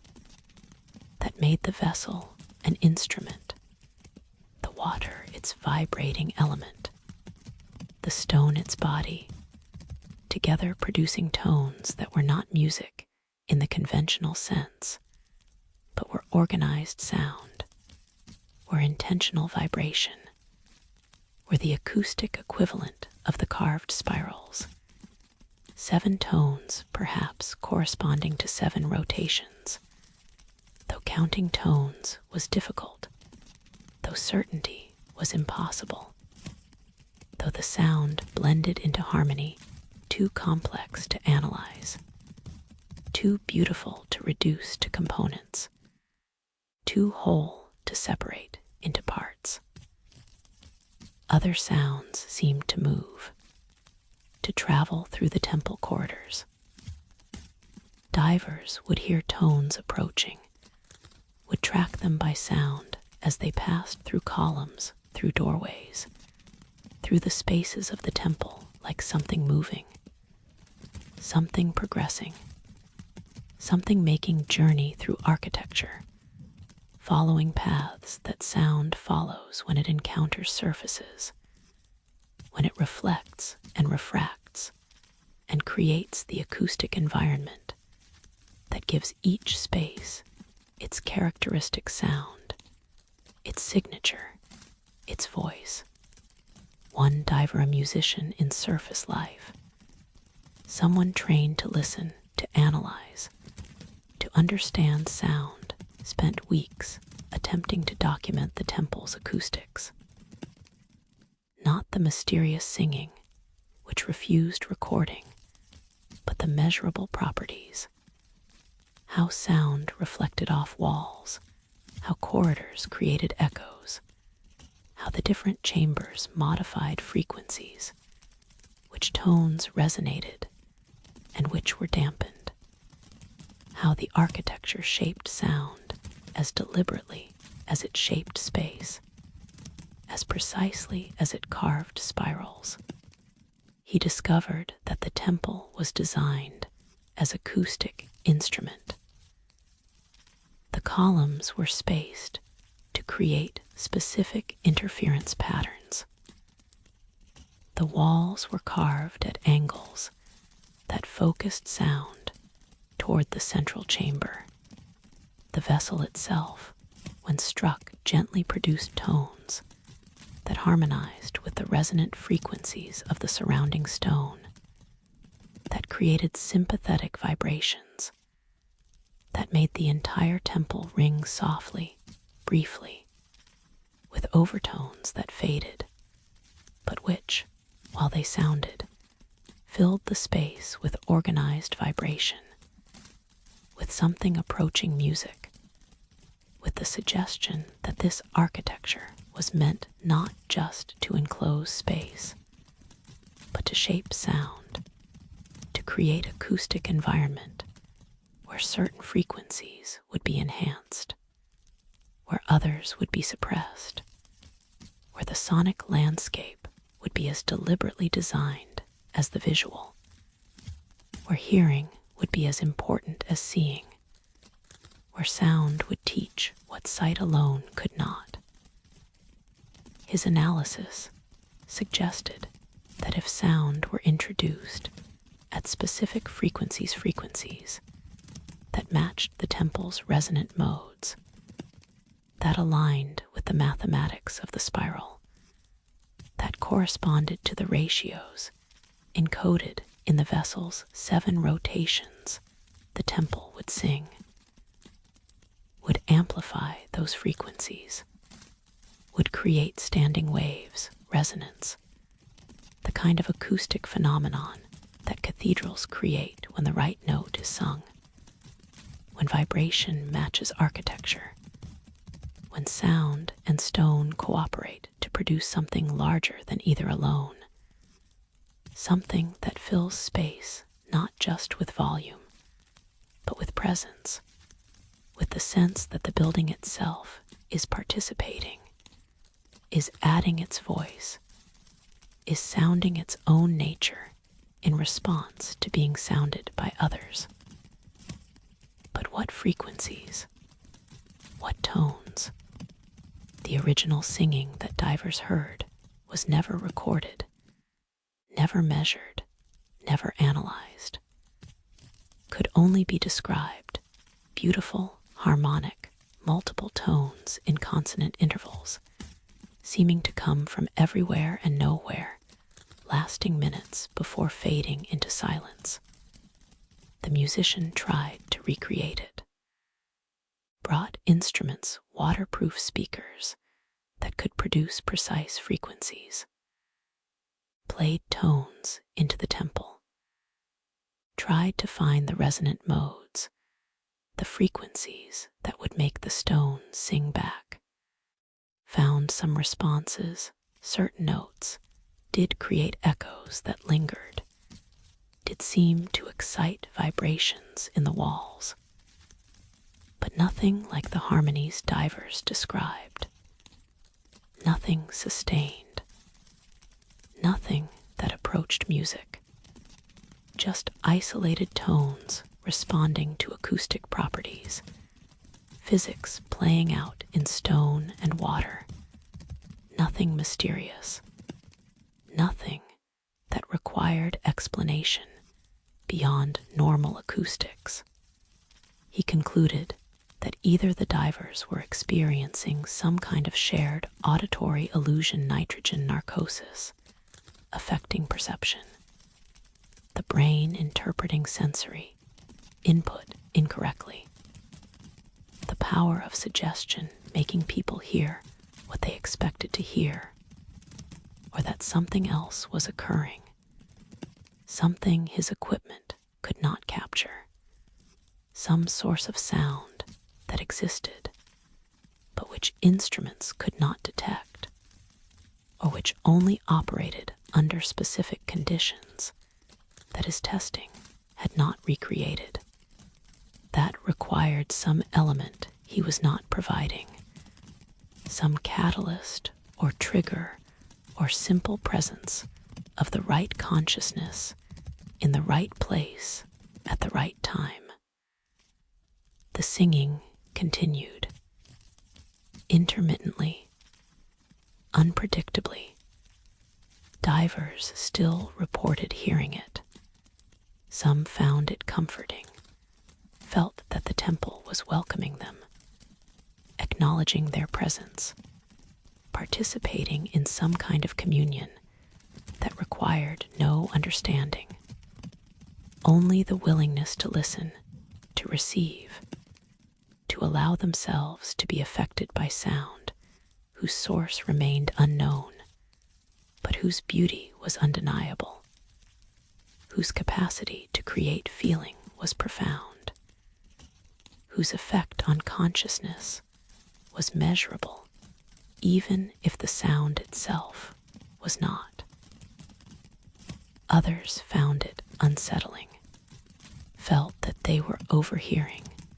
something not meant for them, that the singing was not greeting, but conversation, communication between presences they could not see, dialogue conducted in tones they could hear, but not comprehend, in language that was pure vibration, pure frequency, pure organized sound carrying meaning in the intervals themselves, in the relationships between tones, in the harmonics that implied mathematical ratios, that suggested knowledge being transferred, information being shared in acoustic form, in the medium of organized vibration that is older than language, older than symbols, older than anything humans have invented to carry meaning across distance, across time, across the boundaries that separate beings from each other. The sound carried something. What it carried remained unknown, but the effect was real. Divers reported dreams afterward not frightening, not disturbing, but vivid, full of color and sensation, and the feeling of understanding something important, even though waking brought no memory of what exactly had been understood, brought only the residue, the emotional trace, the sense that something had been communicated, received, integrated at a level below consciousness, below language, in the place where sound works directly on the nervous system, where vibration shapes brain states, where harmony creates coherence that persists after the tones have faded, after the singing has ended, after the diver has ascended and returned to air and ordinary consciousness, but carries somewhere in the body, somewhere in the cells, the memory of sound that should not exist, music that cannot be recorded, harmonies that the temple produces, or that the ocean creates, or that emerge from the interaction of stone and water and consciousness, when all three are present, are attuned, are listening for what can be heard only in depth, only in darkness, only in the particular silence that exists between waves of sound,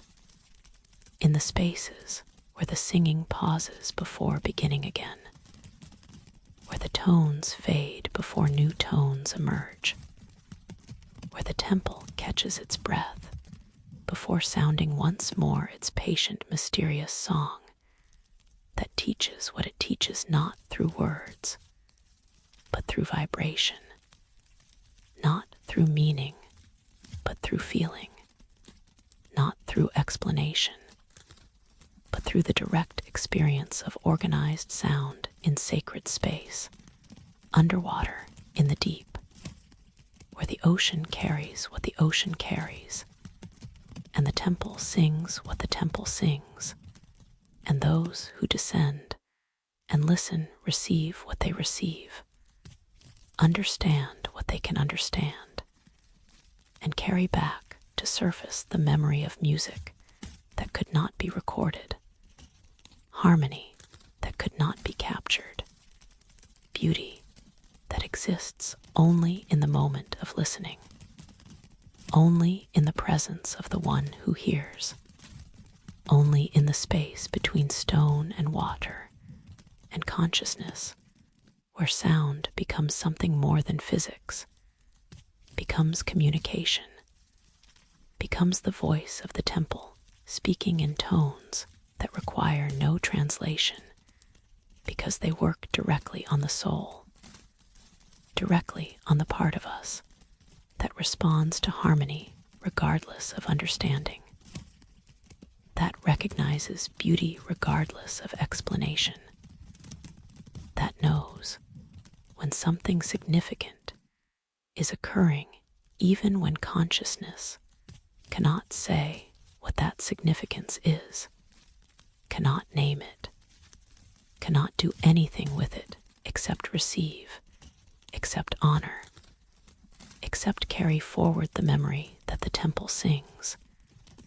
that the ocean has voice, that sound moves through water in ways that technology cannot fully capture, that listening is sometimes more important than recording, that some experiences are meant to remain subjective, personal, direct, immediate, impossible to share, except through the inadequate testimony of those who have heard, who have been there, who have descended into the depth and waited in the darkness, and heard what the temple offers to those who listen, what the water carries to those who are still, what the spiral sounds like when stone remembers how to sing and water remembers how to harmonize. And the temple performs the music it was built to perform, the tones it was shaped to create, the song it has been singing for 3,000 years to audiences of fish and current and occasional human visitors who descend and marvel and listen and understand nothing except that this impossible singing in the impossible depth is one more mystery to add to all the others, one more impossible thing that nonetheless occurs, one more experience that defies documentation, but which shapes those who experience it, that changes those who hear it, that makes them different in ways they cannot articulate, that gives them the memory of harmony in the deep, of music in the darkness, of the temple's voice carrying through water something that might be greeting, or might be teaching, or might be simply the sound that sacred space makes when it exists long enough, when it persists through millennia, when it continues its purpose in the element that claimed it, singing still, always singing, in the depths where sound carries farther than light, where harmony matters more than vision, where the temple speaks in the language. It speaks pure tone, pure vibration, pure organized sound that requires no words because it says what it says through the direct action of vibration on consciousness, through the sympathetic resonance it creates in bodies, through the way it makes the chest cavity resonate, makes the bones hum,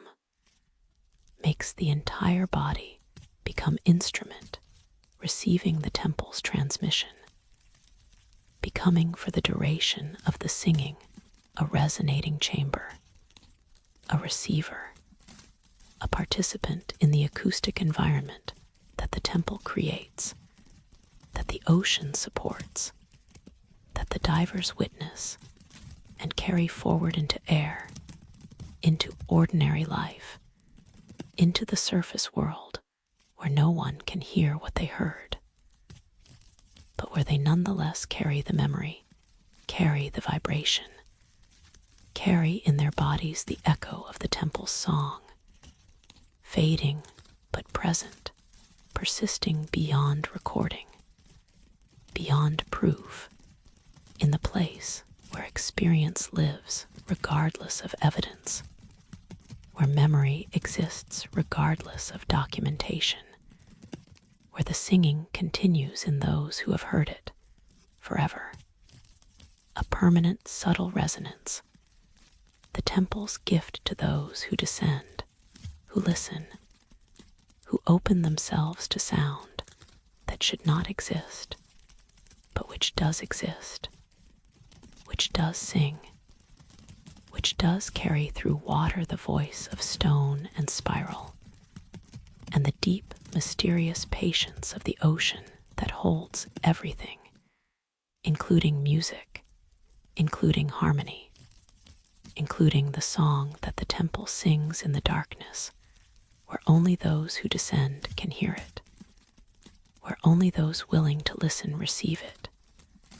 where only those who accept mystery without demanding explanation can truly hear what the water carries, what the stone sings, what the temple offers to anyone brave enough to descend into the depth and patient enough to wait in silence and listen for what comes, what sounds,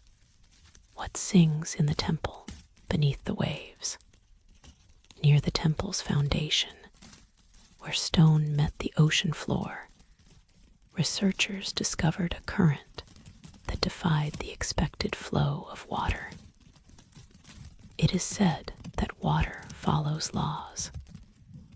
Gravity pulls it downward. Temperature gradients create circulation. Warm water rises, cold water sinks. Salinity differences generate currents. The rotation of the earth, the pull of the moon, the pressure of depth, all these forces shape how water moves through the ocean,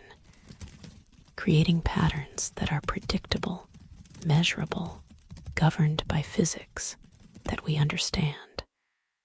that we can model, that we can calculate with precision.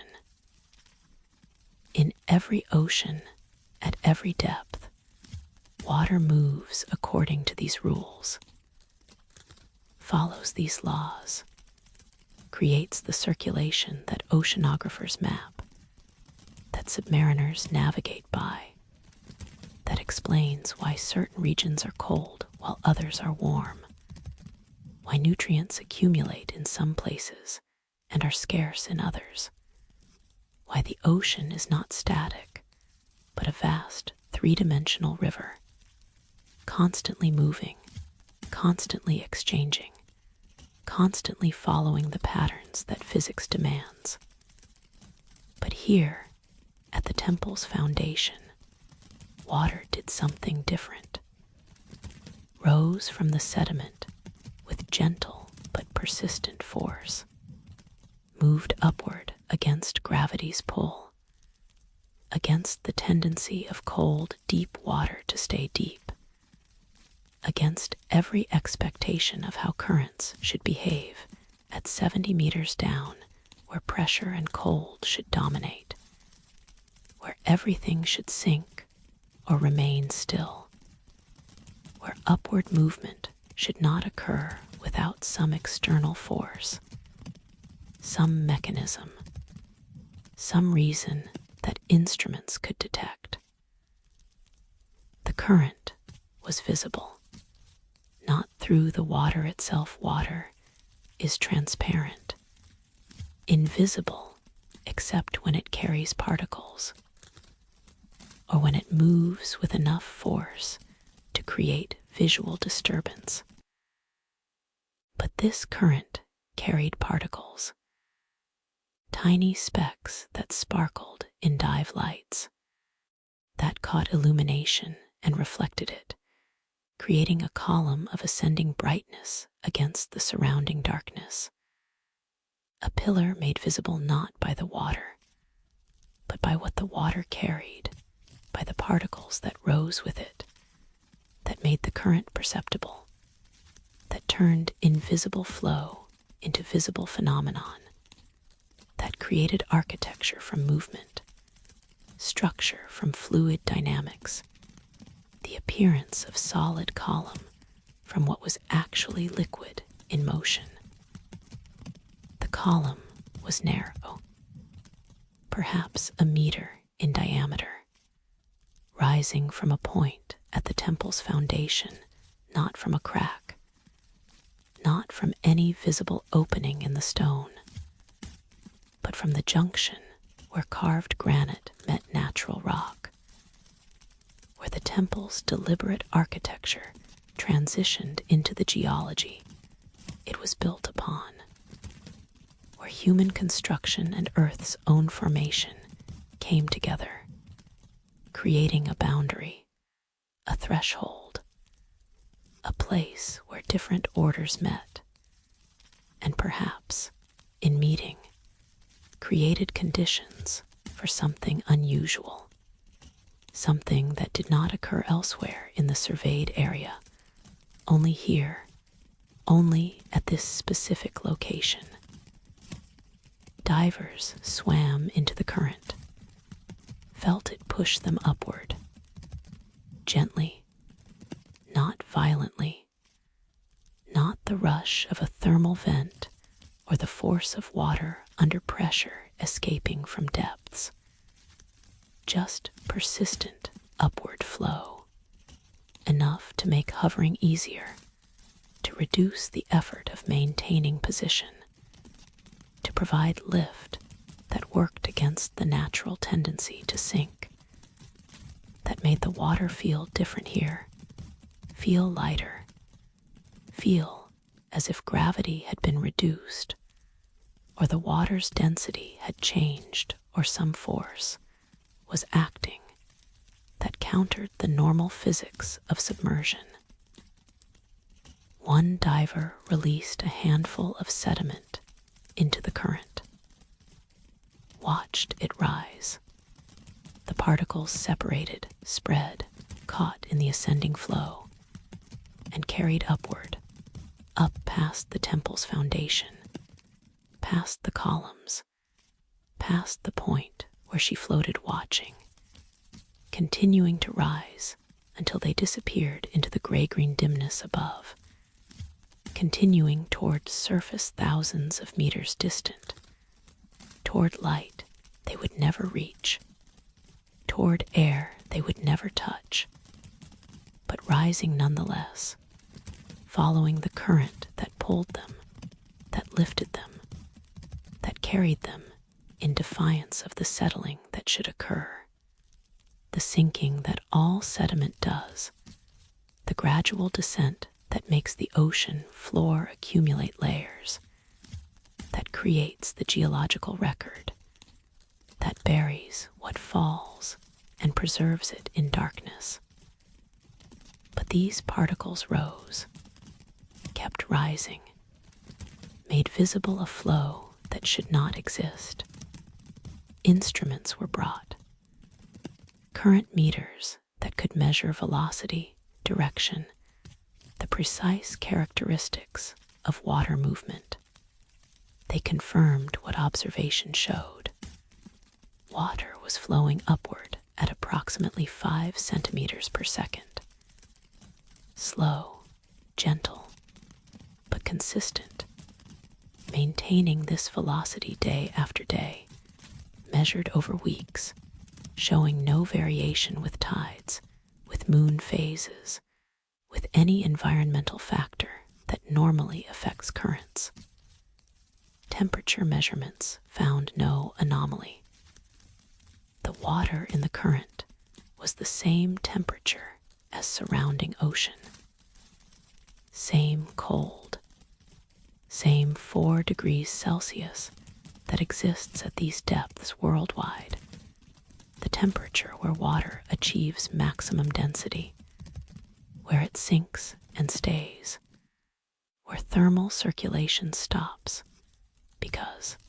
there's no temperature difference to drive it. Salinity was identical. No fresh water input, no brine seepage, nothing that would create density differences that could explain the upward flow. The water rising was ocean water, indistinguishable from the ocean that surrounded it, except in this one quality. It moved up where it should remain still, ascended where it should settle, maintained flow where stagnation should dominate. Chemical analysis revealed nothing unusual. Same dissolved oxygen, same minerals, same trace elements. The water was not coming from some deep source, was not being fed by underground springs or volcanic vents, or any geological feature that could explain its presence, its movement, its refusal to obey the laws that govern every other current in the ocean. One hypothesis suggested trapped air, that somehow air was being released from beneath the temple, creating bubbles that rose and carried water with them, creating the upward flow through entrainment, through the physical process where rising air drags surrounding water upward. But no bubbles were detected, no gas signatures, no evidence of air in water that should contain no air, that existed at pressure, that would compress any bubble, that would dissolve any gas into solution rather than allowing it to exist as separate phase. Another proposed tidal pumping, that the foundation was cracked, that tidal forces pushed water up through the cracks in patterns that created net upward flow when averaged over tidal cycles. But examination of the foundation showed no cracks, no openings. The stone was intact. The temple sat on solid rock, weathered but unbroken, showing no conduits that could channel water, no pathways that could explain the current's origin. The particles in the current resisted identification, were organic but not living, were mineral but not from any known geology, were structured but not crystalline,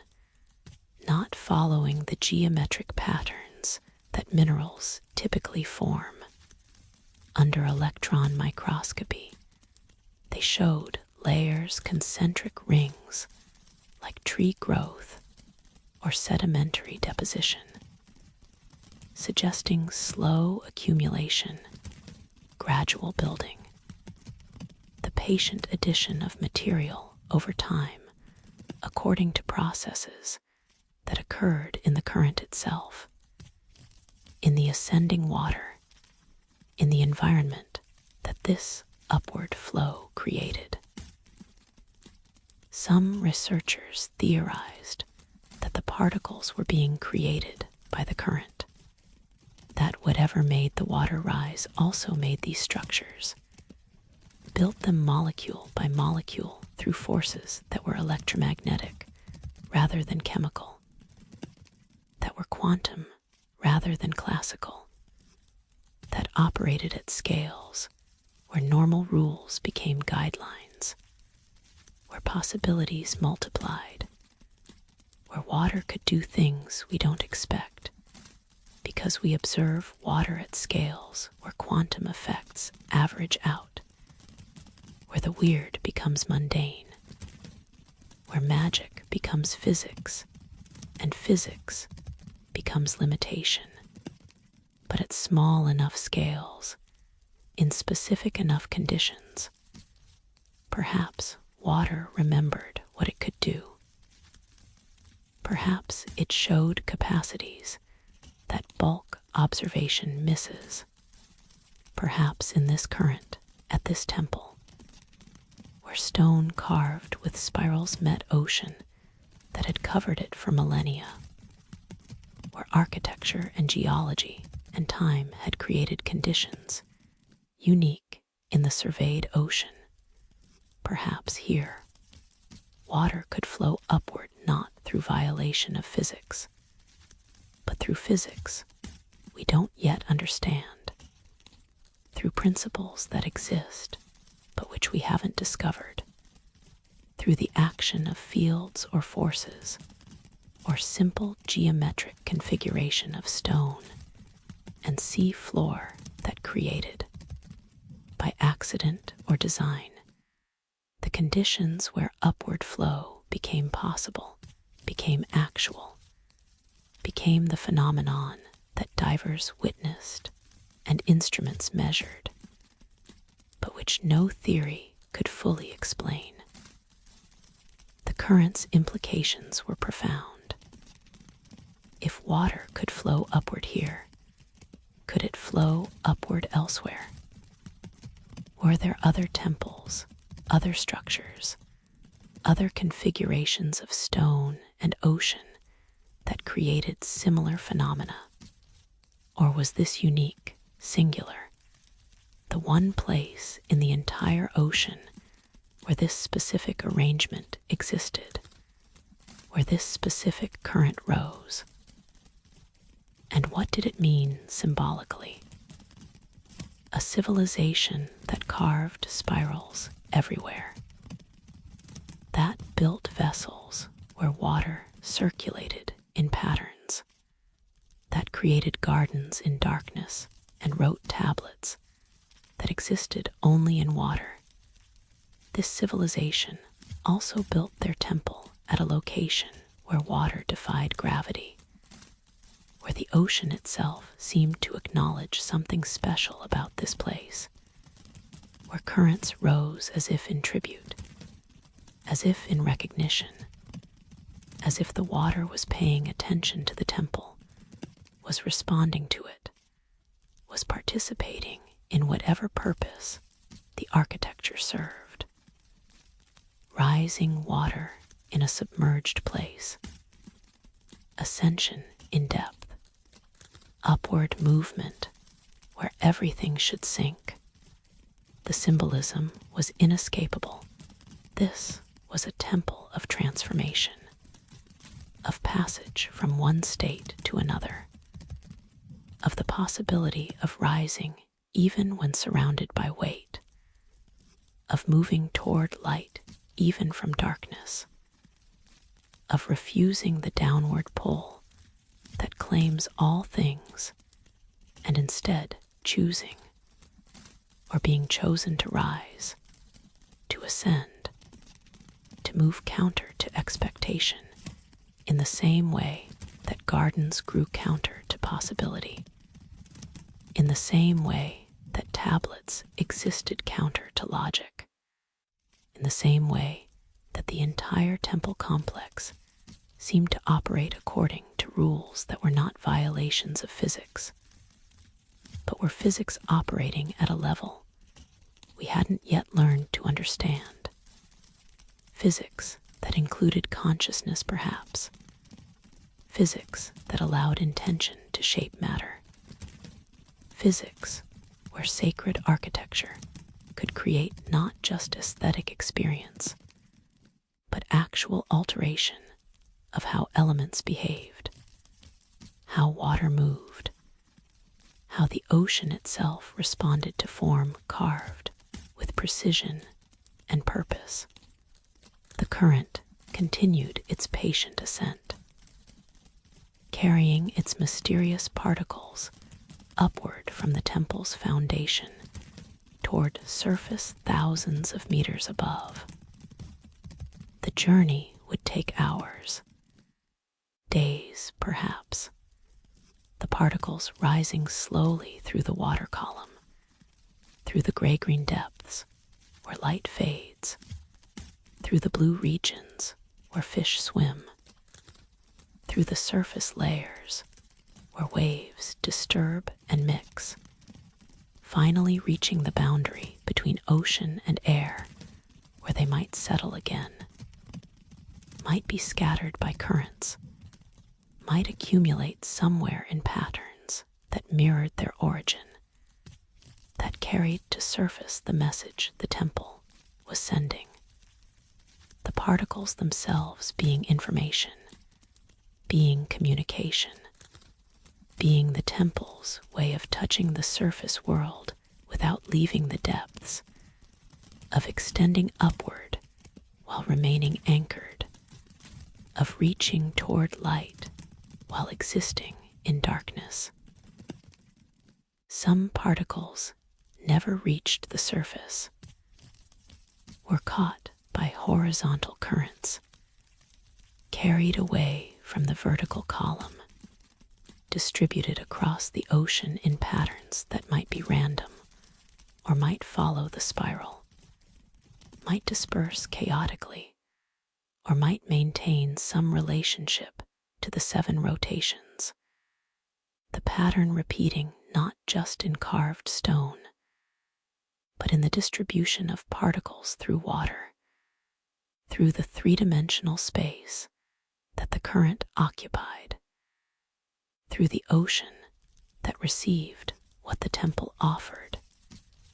and carried it according to its own logic, its own circulation, its own vast patient patterns that moved water and everything water, contained according to forces that operated at planetary scale, at the scale where oceans became rivers flowing around continents,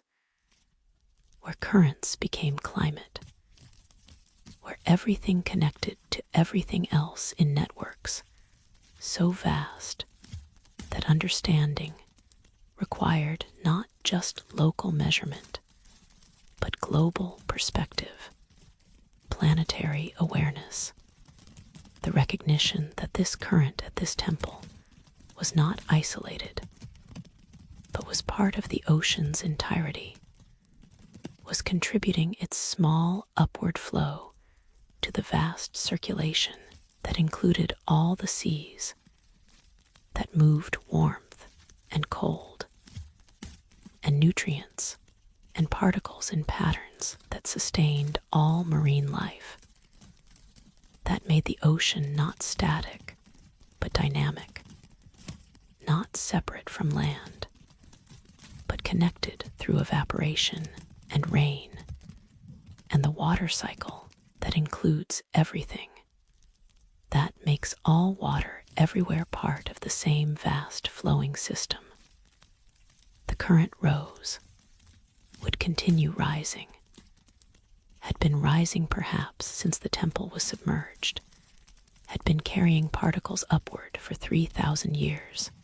patient and persistent, visible only to those who descended, who noticed, who paid attention to the subtle wrongness of water flowing where it should not flow,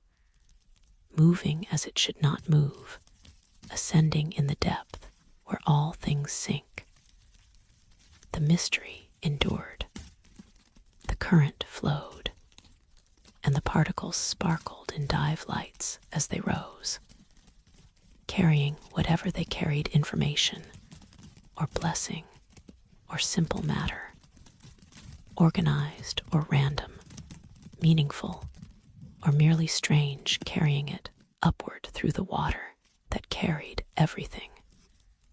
through the ocean that held everything, through the medium that connected all things that existed in it, that made even the separate seem related, that made even the impossible seem merely improbable, that made the current at the temple's foundation just one more wonder in the deep, one more mystery among many,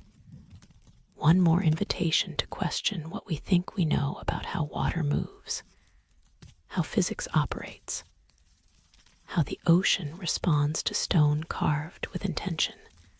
blessed with purpose, dedicated to transformations that include not just human passage from air to water, but water's own passage from still to moving, from down to up, from expected to impossible, from the realm of known physics to the territory where mystery begins, where understanding fails, where we can only witness and document and wonder at the current that flows upward, defying gravity, defying expectation, defying every rule except the rule that says sacred space operates differently, that temples have their own logic, that the ocean recognizes what humans built here and responds, participates, contributes its own small miracle to the collection of impossibilities that this place contains, that this civilization created, that the depths preserve in patient darkness, in cold and pressure, and the ascending current that rises forever, carrying light-catching particles toward a surface they may never reach, but toward which they nevertheless rise, patient as the water that carries them, ancient as the temple that releases them, eternal as the ocean that holds them and lifts them and maintains the mystery of how and why, of what force drives the current, of what purpose the particles serve, of what message the temple sends through its foundation, through its upward flowing water, through the spiral made liquid, made kinetic, made visible in the column of ascending brightness that marks the temple's position, that signals its presence, that draws the eye upward even in the depths, that makes us look toward light even when surrounded by darkness, that teaches what spirals teach, that movement continues, that ascension is possible, that rising can occur even when everything around you is heavy, is cold,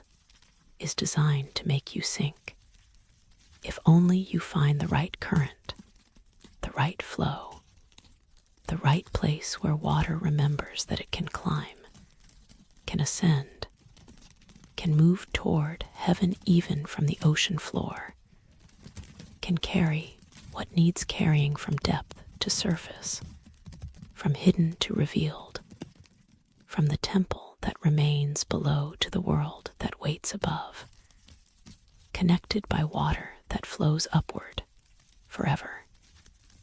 in the patient, mysterious current that the divers found, that the instruments measured, that physics cannot explain, but which exists nonetheless, rising. On certain nights, divers noted this independently, without coordination. Across years of exploration, the temple's stones seemed to emit their own light. It is said that the deep ocean is a place of absolute darkness. That sunlight penetrates only the uppermost layers, that by 100 meters, all visible light has been absorbed by water, scattered by particles, converted to heat, leaving only darkness, pure and complete, the kind that has never known day, that has no memory of brightness, that is not merely the absence of light, but the presence of something else, of a darkness so total that it becomes tangible, substantial, a quality of the environment as real as cold or pressure. At 70 meters, the temple existed in this darkness, had existed in it for 3,000 years. From the day the ocean claimed it, not a single photon of sunlight had reached these corridors, these chambers, these spiral-carved walls. The temple knew only night, perpetual night, the kind that makes light impossible, that makes seeing impossible, that reduces all visual experience to the memory of vision, to the understanding that eyes exist but have no function. That sight is a sense that belongs to the surface world and has no place here, in the realm where pressure and cold dominate and light is alien, is intrusion, is the brief violence of dive lamps that pierce, but do not dispel, that create small pockets of visibility without changing the fundamental nature of the space, which is and remains dark. And yet, on certain nights, divers who were present in the temple after sunset, after the sun above had descended below the horizon, after the surface world had transitioned from day to night, these divers reported that the stones began to glow. Not brightly, not with the intensity of artificial light or bioluminescence or any source that could be measured in lumens, that could be photographed easily, that could be definitively documented, but glow nonetheless. A pale luminescence, barely visible, the kind of light that required dark-adapted eyes to perceive, that disappeared if you looked directly at it, but reappeared in peripheral vision, that existed at the threshold of perception, in the territory between seeing and imagining, between external stimulus and internal interpretation. The glow was blue-green, the color of moonlight filtered through water, the color that doesn't exist naturally at depth, that shouldn't exist where no light penetrates, but which nonetheless appeared on the stone surfaces, outlining the carved spirals, making them visible without lamps, creating the impression that the symbols themselves were luminous, were generating light rather than merely reflecting it, were shining from within rather than being illuminated from without. The first diver who reported this was dismissed. Nitrogen narcosis, colleagues said, the rapture of the deep, the altered consciousness that happens at depth, that makes perception unreliable, that creates visions and distortions, and the sense that reality is behaving strangely, when actually it's consciousness that's behaving strangely, when the brain under pressure begins to misinterpret sensory input, begins to fill in what isn't there, begins to create experience from expectation rather than from actual external stimulus. But then others reported the same phenomenon, independently, without knowing that the first diver had seen it, describing the same pale glow, the same blue-green color, the same visibility in peripheral vision that disappeared when looked at directly, the same timing after sunset, though sunset was something that occurred 60 meters above. That should have no effect on the temple. That should not be perceivable at depth, where day and night are meaningless distinctions, where every hour is equally dark, where the sun's position should be irrelevant. But it wasn't irrelevant. The glow appeared only after the sun had set above, only during the night hours that the surface world experienced, and ceased at dawn. As the sun rose above, though the divers at depth could not see it, could not perceive it except through the stopping of the glow, through the return of the stones to their normal darkness, the luminescence faded, disappeared, left the temple in its usual blackness until the next night, when the cycle would repeat, when the stones would again emit their pale, impossible light. Instruments were brought, light meters that could detect photons, that could measure even the faintest illumination. But the meters showed nothing. No light emission. No photons being released by the stone. Nothing that should register as illumination, as brightness, as anything other than the complete absence of light that was expected. That was normal. That was what darkness meant in quantifiable physical terms. Yet, the human eyes continued to report light, continued to see the glow. Not all divers, some saw nothing, reported only darkness, could not perceive what others insisted was there. But enough saw it, consistently enough, describing it similarly enough, that dismissing it as hallucination became difficult, became inadequate, became a refusal to acknowledge something that might not be measurable, but which was nonetheless experienced, which was part of the reality that human consciousness engaged with, even if instruments could not confirm it.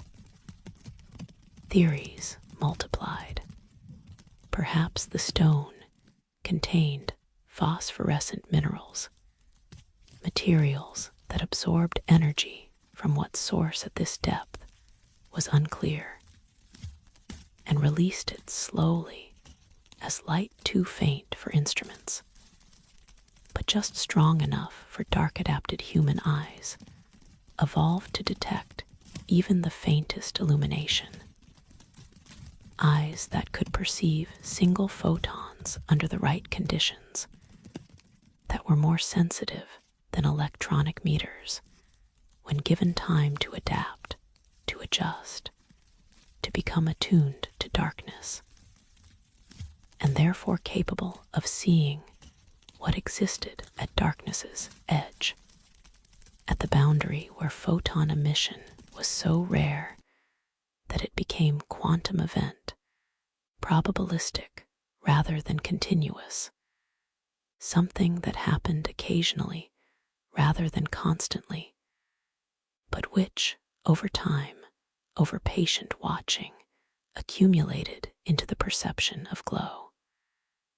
But phosphorescence required energy input, required the material to be charged, and nothing at this depth could charge the stones. No sunlight reached them, no radiation, no energy source that could explain where the glow's power came from, what fueled it, what allowed it to persist night after night for however long. It had been occurring 3,000 years perhaps, since the submersion, the stones glowing every night in darkness, witnessed by no one until divers finally descended,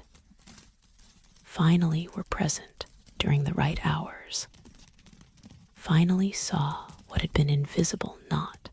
because it didn't happen, but because no eyes were there to see. One researcher mapped the glow's intensity across the temple. Not with meters, meters showed nothing, but with human observation. Multiple divers positioned at different locations, noting where the glow appeared strongest, where it was barely visible, where it seemed to concentrate. The pattern that emerged was suggestive. The spiral carvings glowed more brightly than uncarved stone. The vessel in the central chamber showed particularly strong luminescence. The columns that formed the colonnade created vertical lines of pale light that made the architecture visible even without lamps, that turned the temple into a space that could be navigated by its own light, that revealed itself through its own emission rather than requiring external illumination. And the intensity varied with the moon. When the moon above was full, though the moon was not visible from 70 meters down, though its light could not penetrate the water,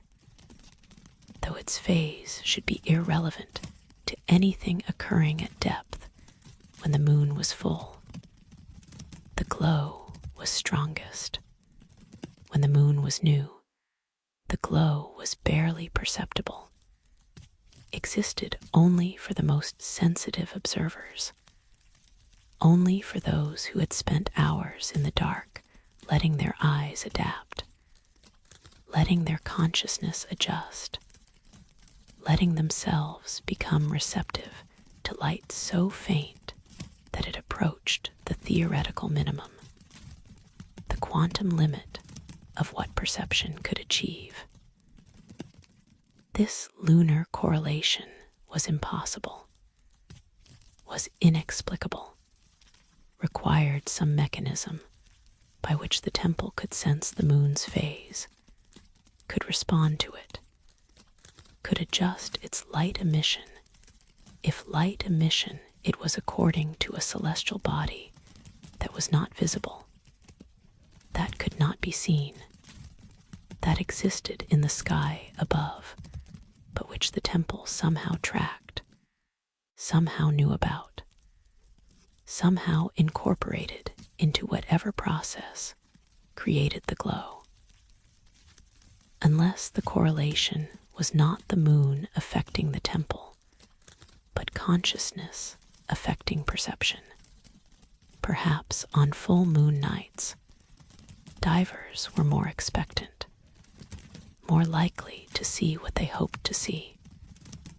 more primed by cultural associations between moonlight and pale blue glow to interpret ambiguous sensory data as illumination. Perhaps the lunar cycle affected human consciousness, directly affected sleep, affected hormones, affected the subtle biochemistry that shapes perception, and those changes made observers more likely to perceive the glow, more sensitive to faint light, more open to seeing what was always there, but which became visible only when consciousness was in the right state, the right receptivity, the right openness to experience that transcended what meters could measure. But the divers insisted. The correlation was real. The temple glowed brighter on full moon nights. The stones knew when the moon was full, even though they could not see it, even though no light from it reached the depths, even though the mechanism was impossible. Some whispered about tides. The moon creates tides. Perhaps the temple could sense tidal forces,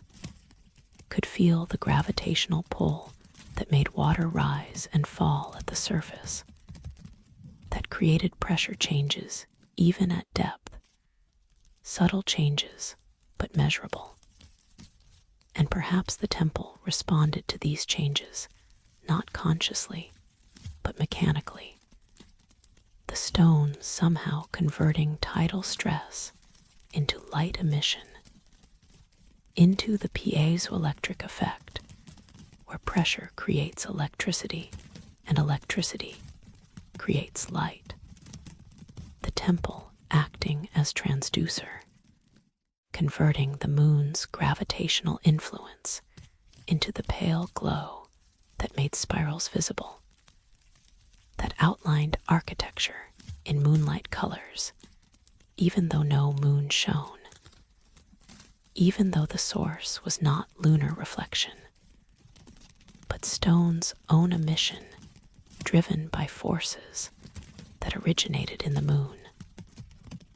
but which reached the temple through water, through pressure, through the medium that connected all things in the ocean, that made even distant influences immediate, that carried the moon's pull through kilometers of water to the stones that waited and responded and glowed. But this explanation required properties that stone should not have, required the granite to be sensitive to pressures too subtle for instruments to detect, to convert those pressures into light through mechanisms that physics did not recognize,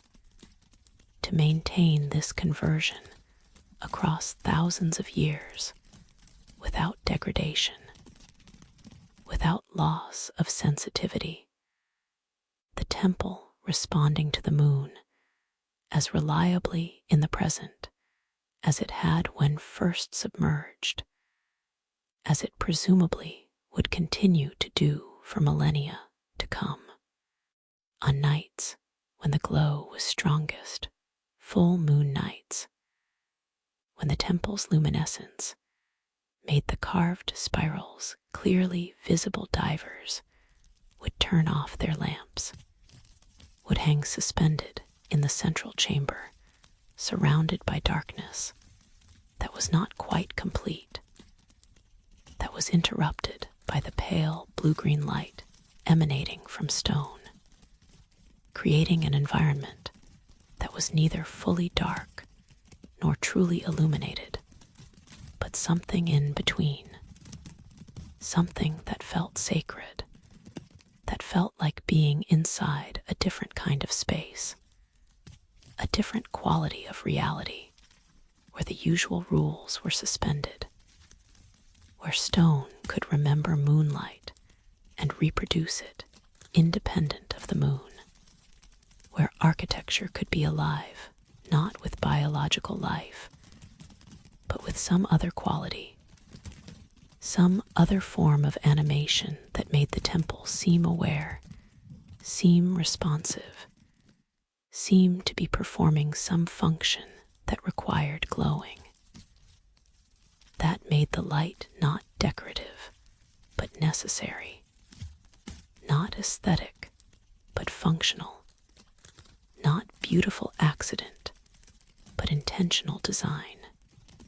Sitting in that pale glow, watching the spirals trace their 7 rotations in luminescence against darkness, the divers reported experiences that resisted description. Not visions, not voices, nothing as definite as hallucination or as clear as message, just a sense of presence, of rightness, of being exactly where they should be, in exactly the right moment, witnessing something that was meant to be witnessed, that had been waiting for witness, that the temple offered to those who came at the right time, who stayed through the dark hours, who allowed themselves to see what could not be photographed, what instruments could not confirm, what existed in the space between objective measurement and subjective experience, between physics and consciousness, between what is provably real and what is nonetheless experienced, perceived, remembered as one of those moments when mystery reveals itself not through explanation, but through deepening, when questions multiply instead of resolving, when understanding consists of acknowledging that you understand nothing, except that something profound is occurring, something that matters in ways you cannot articulate, that changes you in ways you cannot measure, that makes you different for having witnessed even though you cannot say how you are different, can only know that the temple glowing by moonlight that is not moonlight, stones shining in darkness with light that should not exist, spirals made visible by their own illumination. This is what the temple does. This is what it offers. This is the gift it gives to those who descend and wait and open their eyes in the darkness and see what is there to be seen by those who are ready to see it, by those who have prepared themselves through descent and pressure and the surrender of surface certainty, by those who have become, even temporarily, creatures of the deep, adapted to darkness, and therefore capable of perceiving light so faint that it exists at the edge of possible, at the boundary where photon and imagination become indistinguishable, where seeing and believing are the same act, where the temple teaches its final lesson, that reality is more subtle than instruments can measure, that consciousness perceives more than meters can confirm, that there are experiences that cannot be documented, but which are nonetheless real, are nonetheless transformative, are nonetheless worth the descent, worth the cold and pressure, and the hours of waiting in darkness for the stones to begin their glow, for the spirals to trace themselves in pale fire against the black, for the temple to become what it becomes on certain nights when the moon above is full, and the stones below remember, respond, shine with light that has no source except memory, except the persistent capacity of carved granite to hold what it holds and release what it releases when conditions are right, when witnesses are present, when the temple decides if deciding is what it does, if intention is what animates it to reveal one more impossibility, to demonstrate one more time that sacred space operates according to different rules, that temples have their own logic, that architecture can be alive in ways that transcend biology, that stone can shine if carved correctly, if blessed properly, if submerged long enough in ocean that knows how to preserve what matters, how to maintain what persists, how to keep alive the capacity for wonder, for mystery, for the pale moonlight glow that should not exist, but does exist, that divers see and instruments deny, that human consciousness perceives and human technology cannot confirm, that remains therefore in the realm of experience rather than evidence, in the territory of the witnessed but unproven, the seen but unmeasured, the real but undocumented, the glow that makes the temple visible to those who have eyes to see, who have descended deep enough and waited long enough and opened themselves completely enough to see what the darkness holds, what the stone emits, what the moon calls forth even from depths where the moon cannot be seen, where its light cannot reach, where its influence should not penetrate, but which nonetheless responds, glows, shines in the deep with borrowed light, or remembered light, or light created by mechanisms we do not understand through processes we cannot measure for purposes we can only guess at the temple glowing, the spirals shining, the architecture illuminated by its own mysterious light that appears when the moon is full and fades when the moon is new, and teaches anyone who witnesses it that there are things in the deep that science cannot yet explain, that instruments cannot yet measure, that exist in the gap between what we know and what we experience, in the vast, uncertain territory where mystery lives, where wonder persists, where the temple waits in darkness, and on certain nights, blessed nights, sacred nights, nights when the moon above aligns with some quality of the temple below shines, impossibly, beautifully, in pale blue-green luminescence that makes the depths less dark, that makes descent more possible, that makes the journey to the temple feel less like violation and more like pilgrimage, less like invasion and more like return, less like discovery and more like remembering, as if the glow is recognition, as if the temple shines to say, "You have come, you have descended, you have waited in our darkness, and now we show you our light, we share our secret, we reveal what we are not dead stone in dead ocean, but living temple in living water, not ruin but continued presence, not past but present, glowing still, shining still, on nights when the moon is full, and the conditions are right, and the witnesses are ready, and the temple, patient as always, mysterious as always, ancient as always, decides to glow. In the present day, decades after the tomb's discovery, after the photographs and the samples and the careful documentation, after the theories and the papers and the endless debates about what it all means, the temple remains.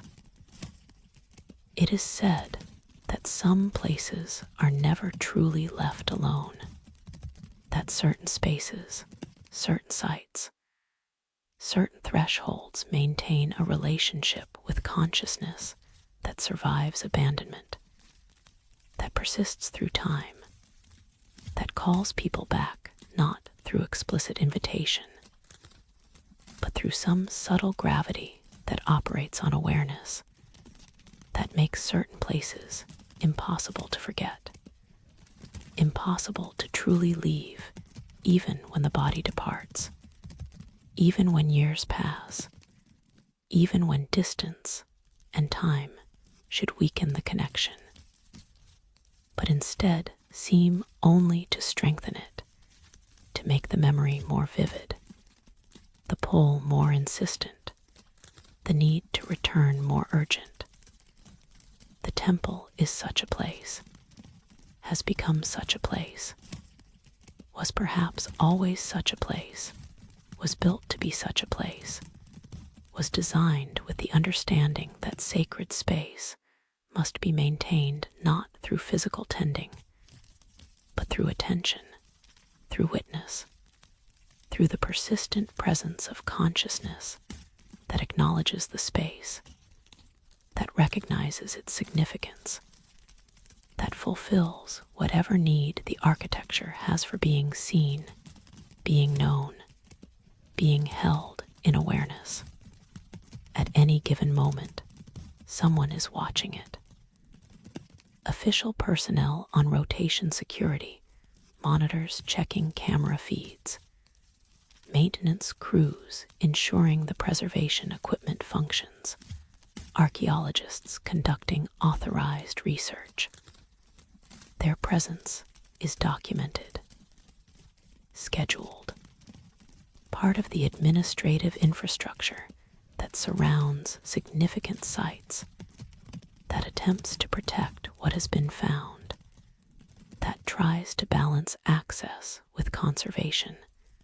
study with preservation. But beyond the official watchers, there are others. Those who return without authorization, without official purpose, drawn by something that resists professional categorization, that exists outside the boundaries of academic interest or bureaucratic responsibility. They come because they must come, because the temple calls them, because once you have descended, once you have seen, once you have experienced the impossible garden and the circulating vessel, and the stones that glow when the moon is full, once you have witnessed these things, you are changed, are marked, are bound to this place in ways that require return, that make absence painful, that create a need to descend again, to witness again, to participate again in whatever the temple is, whatever it does, whatever purpose it serves that requires human presence, human attention, human consciousness engaging with ancient stone and impossible phenomena. There is an elderly archaeologist who returns annually, has done so for 27 years, always on the same date, the anniversary of the tomb's opening, though when asked he says only that the date is convenient, that his schedule allows it, that there's nothing significant about the timing even though everyone knows there is, even though the precision of his return same date, every year,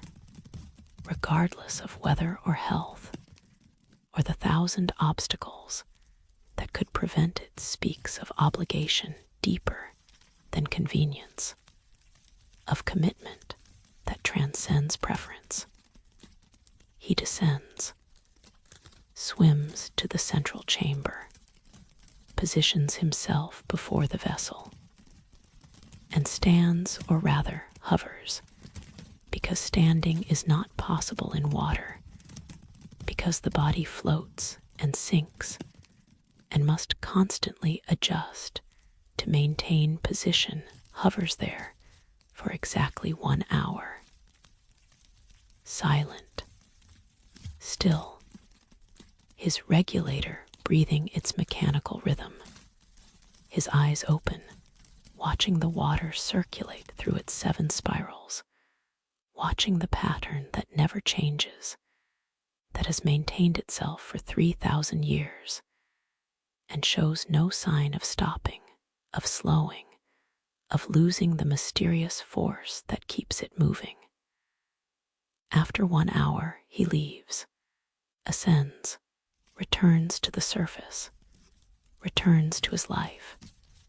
speaks to no one about what he did, what he experienced, why he comes. But next year, on the same date, he will be there again, will descend again, will stand before the vessel again, will maintain his vigil, his watch, his participation in whatever the temple requires from those who understand that certain duties cannot be explained, cannot be justified, can only be performed with the faith that performance itself is sufficient, is necessary, is the appropriate response to having encountered something that demands more than study, more than documentation, more than the detached observation that academic protocol requires. There is a local fisherman, descended from men who worked on the original excavation, who still avoids the waters directly above the temple, not from fear, from superstition in the conventional sense, but from respect, from the understanding passed down through generations, through the stories grandmothers told, through the accumulated wisdom of people who have lived beside the ocean and learned to read its moods, its patterns, its subtle indications of where to fish and where to avoid. From this understanding comes the knowledge that some waters are different, that some locations are set apart, that the ocean itself recognizes what humans built here and maintains a boundary, creates a zone that should be acknowledged, that should be honored by staying away, by leaving undisturbed, by allowing the temple to exist in the privacy of depth without the intrusion of nets and anchors, and the ordinary commerce of fishing that occurs everywhere else, but which here, in these specific coordinates, should not occur, should be consciously avoided as act of respect, as recognition that sacred and profane must be kept separate, that the ocean's surface and the ocean's depths are different realms, and what belongs to the depths should not be disturbed by what operates at the surface. His restraint is a form of watching. His avoidance is a kind of presence. By knowing where the temple is and deliberately not fishing there, by marking it in his navigation and steering clear, by teaching his children to do the same and explaining or not explaining, because some knowledge is transmitted through example rather than instruction that these waters are different. This location is special. This place beneath the waves requires acknowledgement through absence rather than presence, through respect rather than exploitation, through the understanding that not everything in the ocean is resource,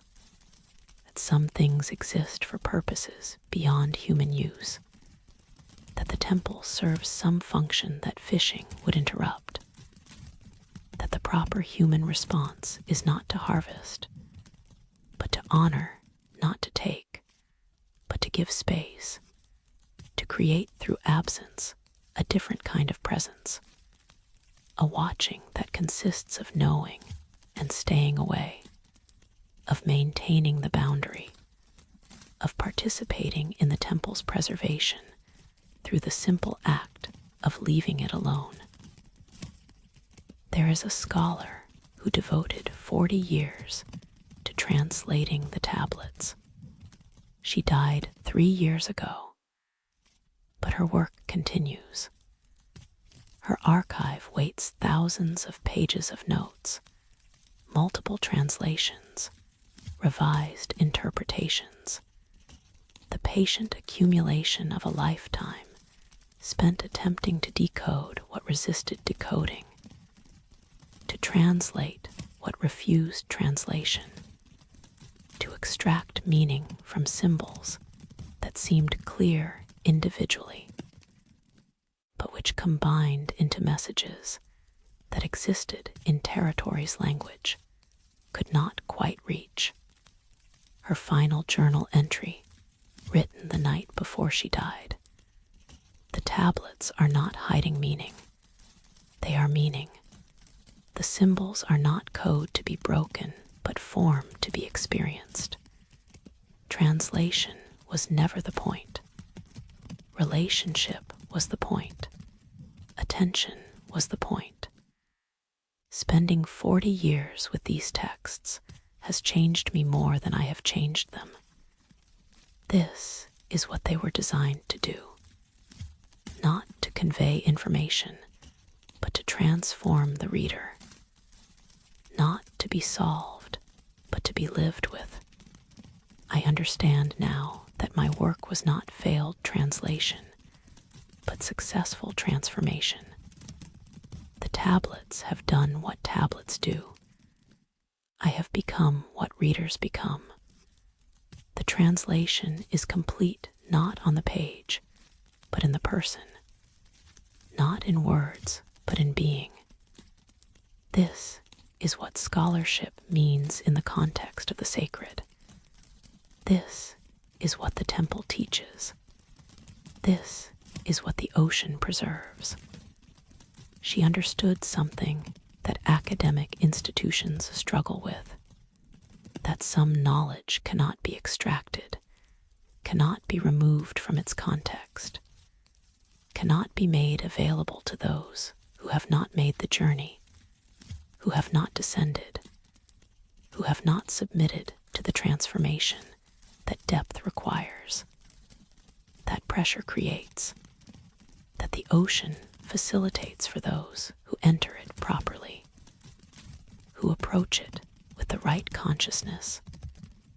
who understand that knowledge and being are not separate, that what you learn changes what you are, that understanding the temple means becoming different, means allowing the temple to work on you, to reshape you, to make you into someone who knows not through possession of information, but through having been possessed by it, through having surrendered to it, through having allowed the mystery to remain mysterious, while simultaneously allowing it to transform you through contact, through attention, through the patient work of being present with what cannot be fully understood, but which nonetheless acts on you, changes you, makes you into witness and participant simultaneously. The temple's effect on those who study it is measurable, not in publications, though there are many, not in theories, though these proliferate, but in the lives of researchers, in the way they change, in the patterns that emerge across decades of engagement with this site. They become quieter, more patient, less concerned with answers, and more comfortable with questions, less driven by career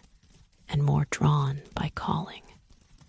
less focused on explaining the temple, and more devoted to simply being with it, to maintaining relationship with it, to returning year after year, not because they expect to solve its mysteries, but because the mysteries have become companions, have become the structure of their lives, have become what gives their work meaning beyond publication metrics and academic advancement. This transformation is the temple's function. This is what it does, not what it was for when humans walked its corridors in air that purpose is lost, perhaps was never meant to be known, but what it does now, what it has become in its submersion. It transforms those who encounter it. Slowly, subtly, through the accumulated impact of impossible gardens and circulating vessels and stones that glow when the moon is full, through the persistent gentle pressure of mystery maintained, of questions multiplied, of the understanding that some things resist explanation, not because we lack sufficient data, but because explanation would reduce them, would make them smaller than they are, would force them into categories they transcend. The vigil continues, official and unofficial, scheduled and spontaneous. The archaeological establishment watches because preservation protocols require it. The descendants of the original builders watch because tradition demands it. The researchers watch because the temple has claimed them, has made them watchers, has transformed curiosity into devotion, interest into commitment, study into participation in something larger than scholarship, in the ongoing relationship between the vanished civilization and the present moment, between the depths and the surface, between stone carved 3,000 years ago and consciousness perceiving it now, finding in it not answers, but reflections, not solutions, but invitations, not endings, but beginnings of relationships that will last lifetimes, that will structure years around returns to the temple,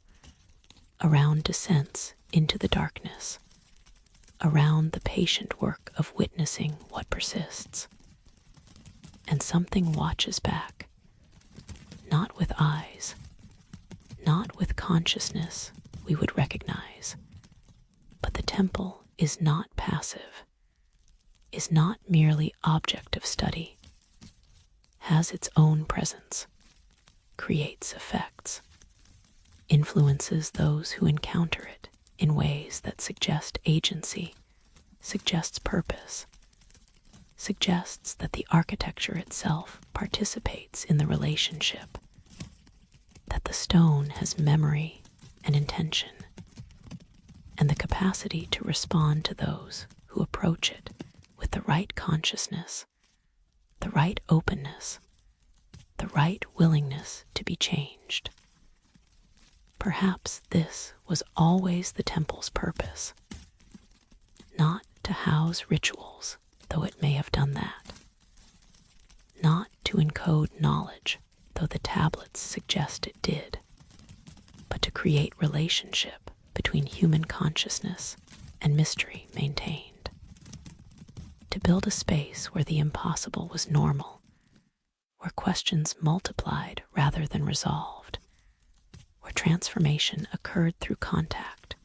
with what cannot be explained, only experienced. If so, the temple is succeeding, is fulfilling its function,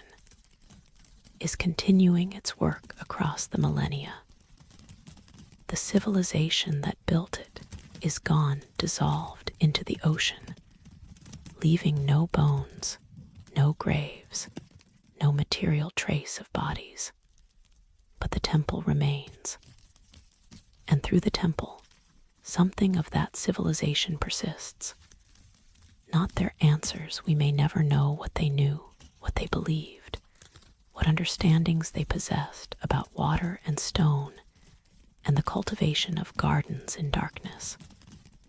But their questions persist. Their mysteries persist.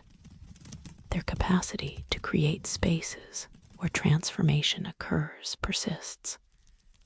This is what survives. Not information, but invitation. Not knowledge, but the structure that creates knowing. Not answers, but the questions themselves, alive and active, working on everyone who encounters them, making watchers out of scholars, making pilgrims out of scientists, making the boundary between observer and observed permeable, crossable, a threshold that the temple exists to maintain, to mark, to make visible to those who descend. The narrative closes not with resolution, but with continuation. The temple stands. The spirals hold their 7 rotations. The vessel circulates. The garden grows. The current rises. The stones glow when the moon is full. And the watchers continue their vigil, official and unofficial, scheduled and spontaneous, motivated by duty or devotion, or the simple inability to stay away from a place that has marked them, has claimed them, has made them part of whatever it is that the temple does, whatever purpose it serves, whatever transformation it facilitates. We, by listening to this story, by following it into the depths, by attending to these mysteries across the hours of this telling, we have become watchers too, have joined the vigil, have added our attention to the attention that has been maintained since the temple's discovery. That will continue beyond us. That becomes part of what the temple is, what it does, what it means. The ocean holds what the ocean holds. The temple persists, and watching, patient as stone, ancient as the sea, vast as the mystery that contains all mysteries, something continues. Something remains. Something waits, not for understanding, not for explanation, not for the solving of riddles or the answering of questions, but for presence, for attention, for consciousness willing to descend, to encounter, to be changed by what it finds in the depths. The temple is open. The water waits. The spirals turn their 7 rotations toward centers that might be endings or might be beginnings. And the vigil that never ends continues. In the depths, in the darkness, in the patient, mysterious ocean that preserves what matters, that keeps what should be kept, that holds in its vast cold embrace the temple that was built for transformation, and that continues its work, silent and persistent, in the deep. Rest well. The watching continues. The temple remains. And in the ocean that connects all things, in the water that carries all mysteries, in the depths where the impossible becomes actual and the ancient becomes present, something waits. Patient, eternal, yours to discover if you choose to descend, yours to witness if you choose to watch, yours to be transformed by if you open yourself to transformation. The temple beneath the waves, the civilization that chose the ocean, the mysteries that persist in darkness and cold, and the patient depth where all things are preserved that deserve preservation, where all things continue that refuse to end, where the spiral turns forever in its 7 patient rotations, leading always to the circle that might be conclusion, or might be the place where everything begins again. Good night. Descend well. The vigil continues.